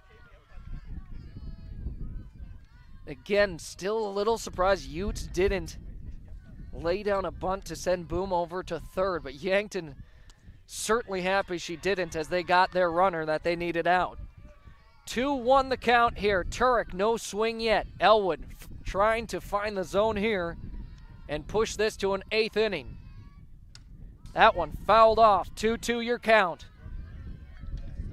Appreciate you tuning in here today. I'm Zach Spear on Yankton streaming on YouTube. An early starter in this one, and possibly the best game we've seen all season long. 2 balls, 2 strikes. Elwood sends it in, just misses outside. Count is full. A huge pitch coming up. The Gazelles have only had 1 game this year that went extra innings. It was the first game of the season. Now in the regular season finale, trying to send it to the 8th. The payoff pitch here, 3-2 your count. Elwood sends it in, it's fouled back. Turek does a nice job of hanging in there and forcing Elwood to fire another one. If you're Yankton, you certainly do not want any runners here. 3-2, another pitch coming in, and again, it is fouled off. Turek continues to fight in at the plate.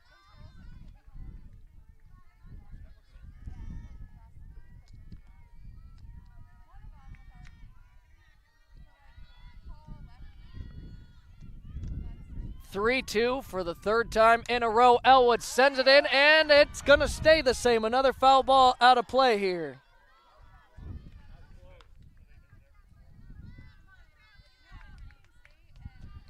What a job, though, by Lily Turek to continue fighting in at the plate and Elwood to continue throwing good pitches. Just when you think the game can't get any better, it just continues to. Another 3-2, a grounder over to shortstop. Burns picks it up, the throw to first. We've got extra innings coming up. The Gazelles have tied it up for the first time since the third inning. We are knotted up at the end of an inning. Turek grounds out, and we are headed to an 8th inning here. Yankton back to work at the plate, coming off their best inning yet. When we return, leading things off, Jocelyn Burns, who just made the play to send it to extra innings. At Anytime Fitness Yankton, your fitness journey starts with one step, and Anytime Fitness will be with you every step of the way. Open 24 hours a day with top-of-the-line equipment and guidance you need to reach your goals. Plus, your membership gives you access to every Anytime Fitness gym anywhere. No matter your goals, no matter the time, you belong at Anytime Fitness Yankton. Located at 2509 Fox Run Parkway. Start today at Anytime Fitness, where your fitness journey never stops. We've got our second extra inning game of the season. The Gazelles opened with one that went extra innings, and they'll close the regular season with extra innings. Last time they fell to Brookings. They look to take home a victory here, and Yankton has not led at any point during this ball game. If they can win this one, what a feat for the Gazelles.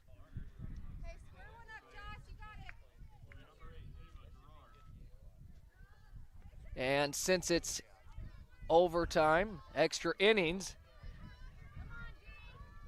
we will start with a runner on second, and that will be Ava Gerard, as it's just whoever the last batter was.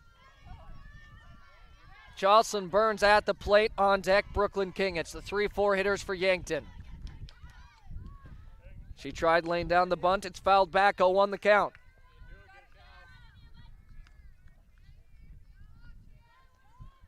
So Muth, we haven't seen her really with many players with a bunt attempt, but when you're in extra innings, and this is the difference in seeding for the Sodak 16, as Burns pulls back on that attempt. 1-1 it makes the count. And Bryn Klein still pitching here for the Titans. And I got to say, little surprised, Gazelles are actually hitting off her better than Kaylin Hall. Klein's certainly a little more speed on her pitches. Must just be a little less movement. 1-1 the count here for Burns, and tries putting down a bunt. Again, fouls it back. 1-2 the count now.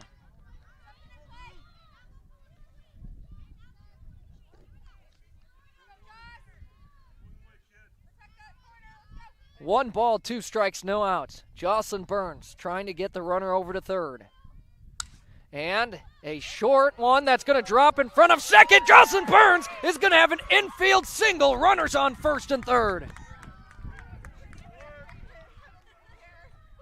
Now all Yankton needs is a base hit to put up a run. Burns with a timely hit. Might not look pretty, but it got the job done. 8 base hits for Yankton in this game. Brooklyn King hit a single in her last at bat. As King will foul it off, 0-1 the count. A 1-3 situation. Burns was taking off for second, and every time we've seen that situation here, the Titans zip it quick back to the pitcher, who then tries to get the out at third. We will see how they play it here. 0-1, King on the off speed, and again they will fire it right back to the pitcher. And 0-2, King now having to protect at the plate as September Rao awaits on deck here. 0-2 the count, a base hit, possibly scores 2 for the Gazelles. King, the cleanup hitter for Yankton. And she'll go down swinging. Klein gets a strikeout.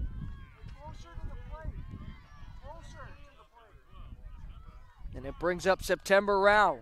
She's had some clutch hits this year. Her team could really use one now. Runners on second and third here. That was Klein's first strikeout of the game here in the circle. She's got Rao swinging now. September is 1 for 3 in the game, hit a double in her second at bat. Anything in the outfield you feel like could score 2 for Yankton. 0-1 the count here. That one's sent in high. Ball 1, 1-1 your count. It's Rao at the plate, Sheldon on deck, Brenna Elwood in the hole. 1-1 the count here. And Rao puts it into left field. It's dropping. Yankton puts up a run. They're going to go for 2 and score them both. A 2 RBI single for Rao. She takes off for second, and she'll reach. For the first time of the game, Yankton leads. Gerard will score. Burns will score. September Rao with the biggest hit of the season right there. A 2 RBI single. Yankton their first lead of the entire game.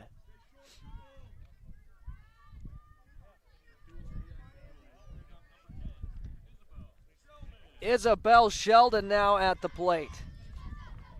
In that last inning, she had a huge hit and ended up being the first run of 2 scored to tie it up. Yankton leads 6-4. Sheldon skies it up. A chance at it here for Wallem, calls off the rest, brings it in, and it's pulled in for out number 2. Brenna Elwood now at the plate for the 4th time of the game. And she's got 2 outs and a runner on second she works with.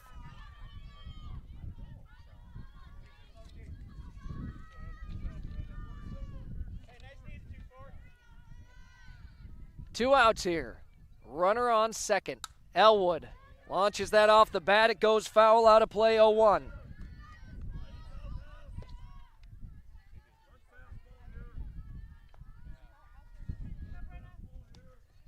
Elwood, you know, if you're Yankton, you'd certainly love to bring another one across, but either way, 2 is feeling pretty good. Over to second base, it's sent, picked up, and over to first for out number 3.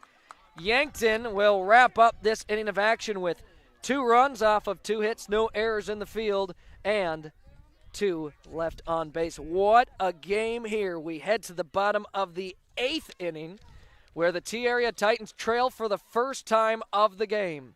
They have an opportunity here. They need 2 to tie it and keep the game rolling, or 3 to win it. Leading off when we return is Morgan Sayer for the Titans.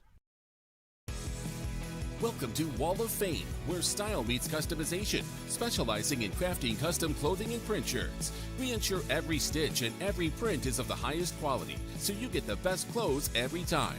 We're here for all your promotion needs, and the best part, our process is seamless. Simply share your designs with us and we'll handle the rest. Get custom clothes for the best price. Wall of Fame.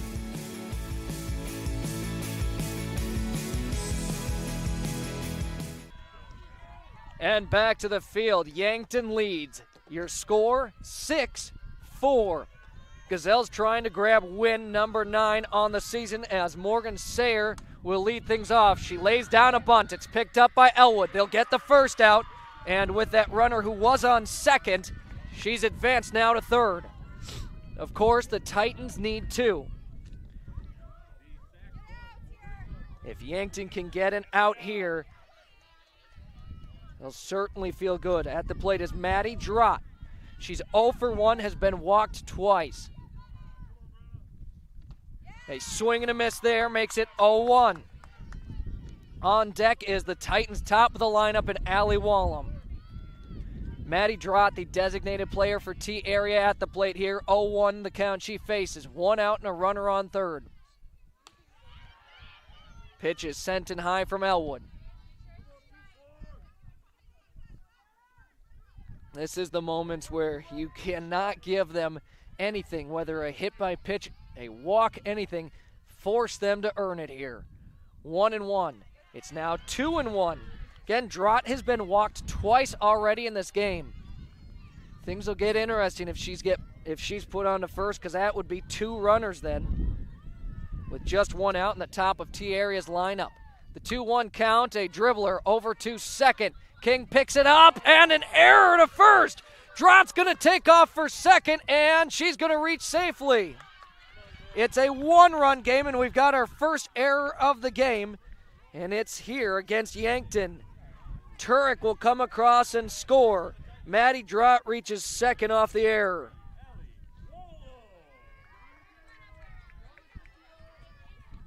And now things get extremely interesting. Allie Wallem at the plate.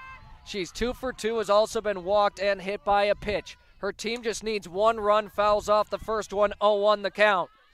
On deck is Ava Opland. If Yankton can hang on and not allow Drott to score from second, they'll win this one. Next one comes in low, ball 1.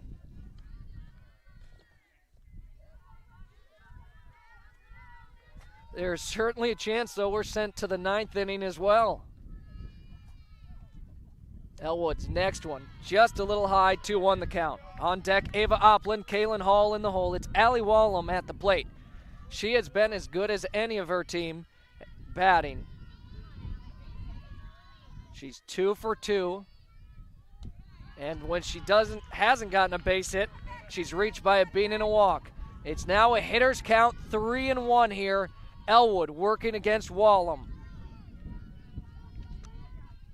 Yankton hanging on here to a 1-run lead, and now a walk with 2 runners on here for T Area.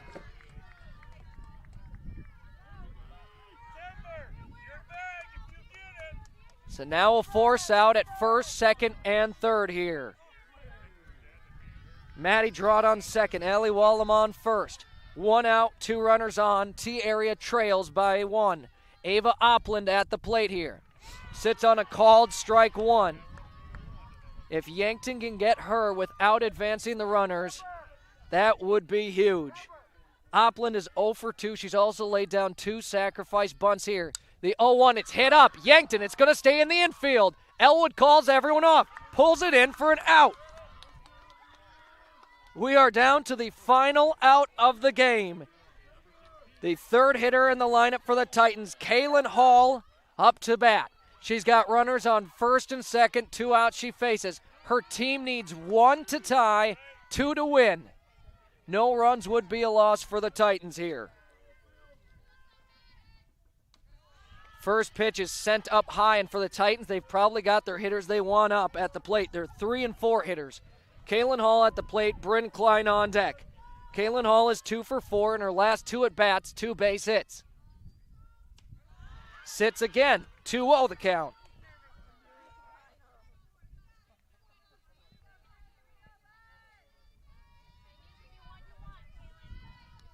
Two balls, no strikes here.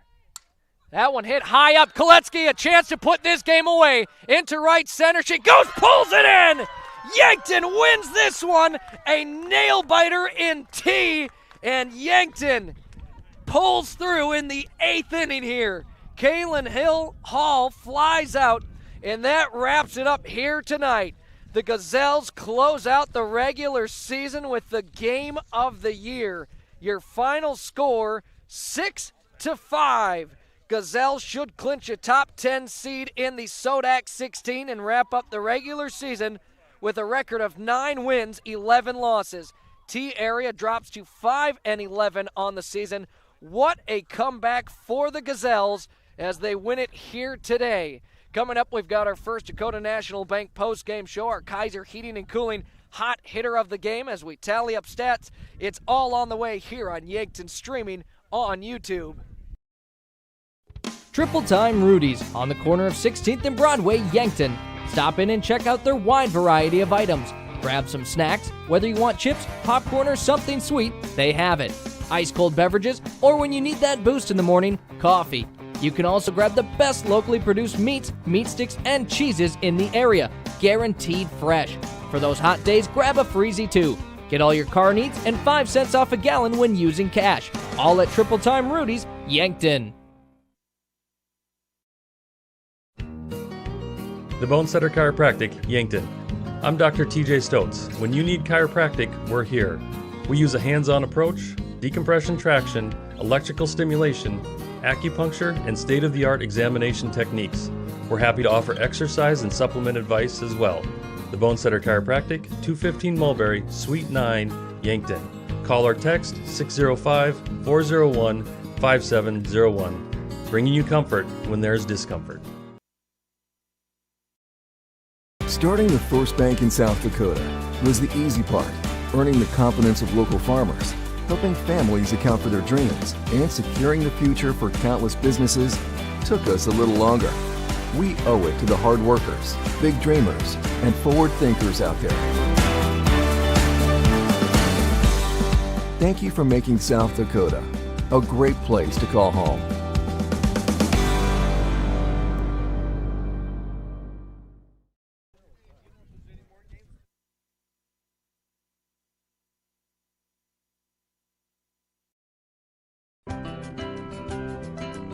Authentic Mexican food goods with the family touch is here in Yankton at Angela's Mexican Store. From fresh produce and meats to the spices and the snacks you miss from home. Traveling or just moved? No problem. They accept money from many different countries. Check out the different kinds of money on the wall. Family owned, family loved. They treat you like family. Angela's Mexican Store, where culture meets community.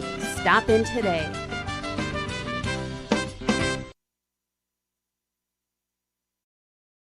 Les Schwab Tires, located at 2809 Broadway in Yankton. It's the place to buy tires with all different tread types to fit your needs and rims ready to make your vehicle shine. Not only do they sell tires, they fix them too. Flats, brakes, alignments, and more. You can feel confident that your car will be taken care of. No waiting for your tires, they should have them in stock. If you're looking for tractor or semi-tires, those are available too. Les Schwab Tires, where the sign says it all. And back here on our first Dakota National Bank post-game show, we'll get to our stats and our Kaiser Heating and Cooling hot hitter of the game. But first, we've got a few interviews. We've got 3 different Gazelles here ready to chat. And September, our first Gazelle to talk about a game here, the regular season finale.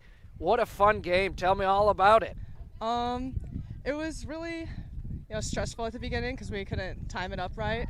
But my teammates can figure it out, so we did really good job at timing up the 2 pitchers, even though the first one was slow and the other one was fast.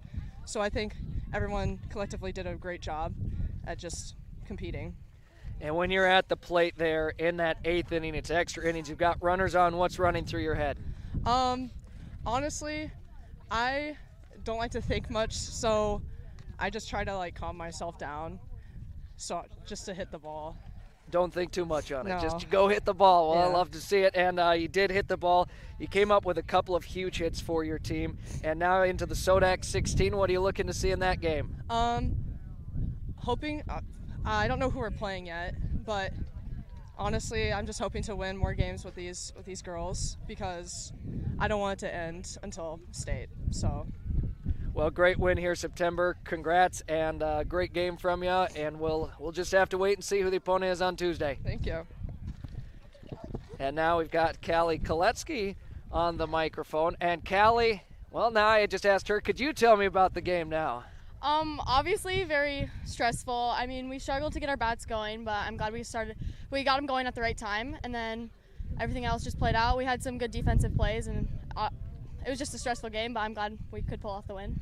And you came up huge with a double in that 7th inning to help bring some runs in for your team and tie it up to send it to extra innings. What felt good about that at bat? It was nice because I had hits, but I wasn't getting on, so it was honestly really relieving. And just seeing Eliza get home, it was really nice. And then being on second, noticing that I helped my team out is really nice.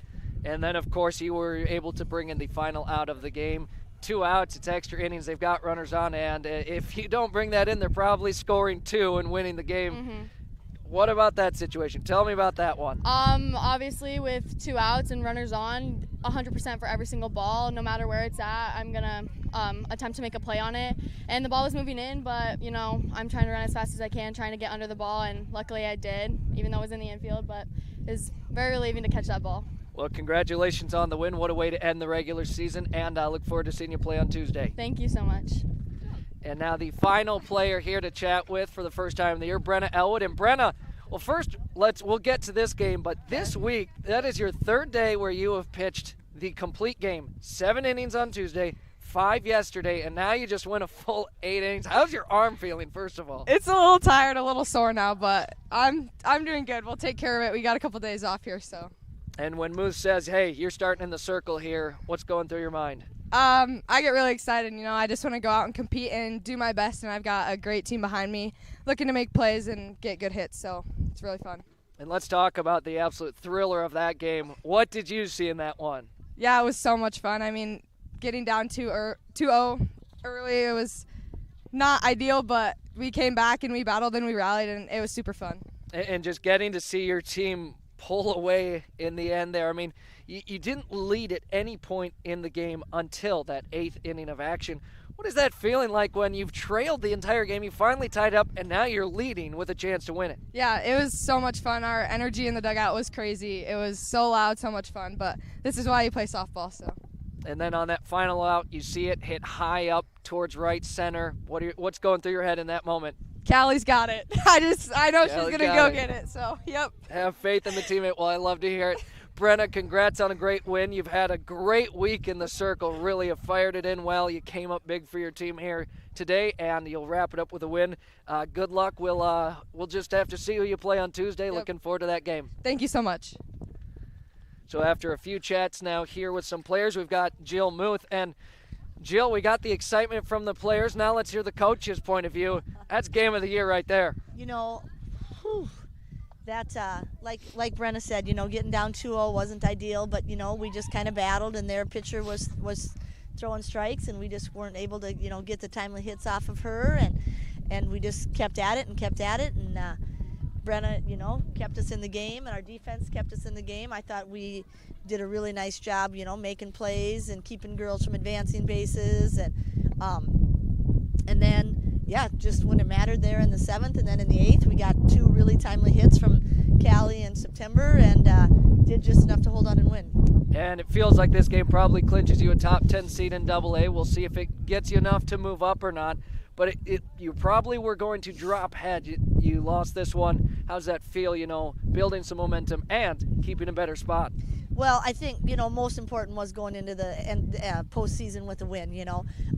The seeding is going to be what it is going to be, but yes, definitely we wanted to, you know, keep where we were and go in with a good feeling on our backs instead of, you know, one where we were a little bit disappointed in how things ended. So this was, golly, this was a fun one, man. It was, you know, Callie Koletsky had a couple at-bats where she probably wasn't real happy with herself, and then that big timely hit, man, that's so fun to see how excited those girls get. In September, you know, 2 big hits for us in this game, and I think, did she score 2 of the one September run? Yep. Scored the first run of the game for you guys. After her first hit, and then, you know, those 2 big RBIs. I mean, man, that's a team win. We had, you know, got a girl thrown out at second for leaving early, and that's a big moment in that game, you know, for sure. And I mean, a lot of good things, a lot of fun things, and we'll definitely be happy taking that W today. Absolutely. And you know, just, you know, I feel like we've talked about it all, but now coming up Tuesday, you've got the Sodak 16, and feels like, you know, the last couple of years maybe have taken on one of the top 2 teams in the state, and this time around you'll probably be looking maybe around that 7 or 8 seed, and it should be a very fun game. What's the team feeling like now, you know, heading into that game? Yeah, you know, this is a lot better looking at a not Jefferson matchup for the last 2 years, so we're real excited about our chances. I think we've done enough to get ourselves in a position where we've earned a game to have a good chance to go play in the state tournament. So I think, you know, we're gonna go lay it out there and see what happens. But God darn, want to piggyback on what Brenna said. You know, that ball went up, and I'm like, oh, it's towards Callie. I was dang Yeah, we got it. Pitchers, dang near to the pitcher's Start line up, girls. Before Callie even had it caught. Probably not quite that far, but she's just so steady and sure out there, isn't she, man?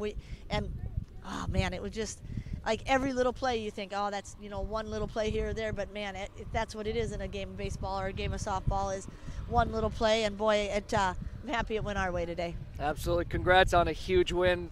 Just such a fun game, and hopefully we can get something similar on Tuesday. Yeah, absolutely. It's a great team win, and we're excited to see what happens on Tuesday. Well, appreciate the time as always, Coach. We'll talk with you before that SODAC 16 matchup. All right, great. Thanks for your coverage, Zach. We appreciate it. The umpires even said, are you guys on the radio? And I'm like, yeah, he covers every game. And she was like, golly, that's really nice. And I'm like, he is awesome. So there you go. You even got props from the umpire Thank you. today. Appreciate so thank you for all you do for us. Absolutely wouldn't miss it. And we've got at least one more game, hopefully 4 games coming up this season. As again, you just heard from head coach Jill Muth of the Gazelles. And now on to our final stats of the game here for Yankton. Kelly Koletsky at the plate went 1 for 3, had a huge double there in the 7th inning. Ava Gerard was 1 for 4, hitting a single. Jocelyn Burns went 1 for 4 with a single. Again, a huge single. Brooklyn King went 1 for 4, hitting a single in the 6th inning. September Rao had a couple of big hits, 2 for 4 with a double and a single. Isabel Sheldon was 1 for 4, hitting a single in that 7th inning, which led off and was the first of 2 very needed runs to keep the game going. Brenna Elwood went 0 for 4 at the plate. Madison Musfelt went 0 for 2. Jordan Cooter in her place batted once, went 0 for 1. And Eliza Gurney, a great day at the plate, 2 for 2, 2 singles, and did reach on a walk as well, which brings us up to our hot hitter of the game, brought to you by Kaiser Heating and Cooling of Yankton. Yankton's original and most trusted heating and cooling professionals for over 76 years. Kaiser Heating and Cooling, 808 West 23rd Street, Yankton. And, well, for our hot hitter of the game, the only player to reach base 3 times, Eliza Gurney, will be our hot hitter of the game, presented by Kaiser Heating and Cooling of Yankton. She's been hot at the plate the last few games. Hopefully she can turn that into the SODAC 16 game as well. Yankton, what a game here against T-Area. A game that started right around 9:30, 2 hours later. Here we are, and the Gazelles pulling off an extra inning victory here in what was an absolute thriller towards the end. For the final time here tonight, I'm Zach Spear on Yankton, streaming on YouTube. Go Gazelles, and we'll see who they match up against here when the SODAC 16 comes up. This has been a presentation of Yankton High School Softball on Yankton Streaming on YouTube. Thanks for tuning in, and join us next time for all the action.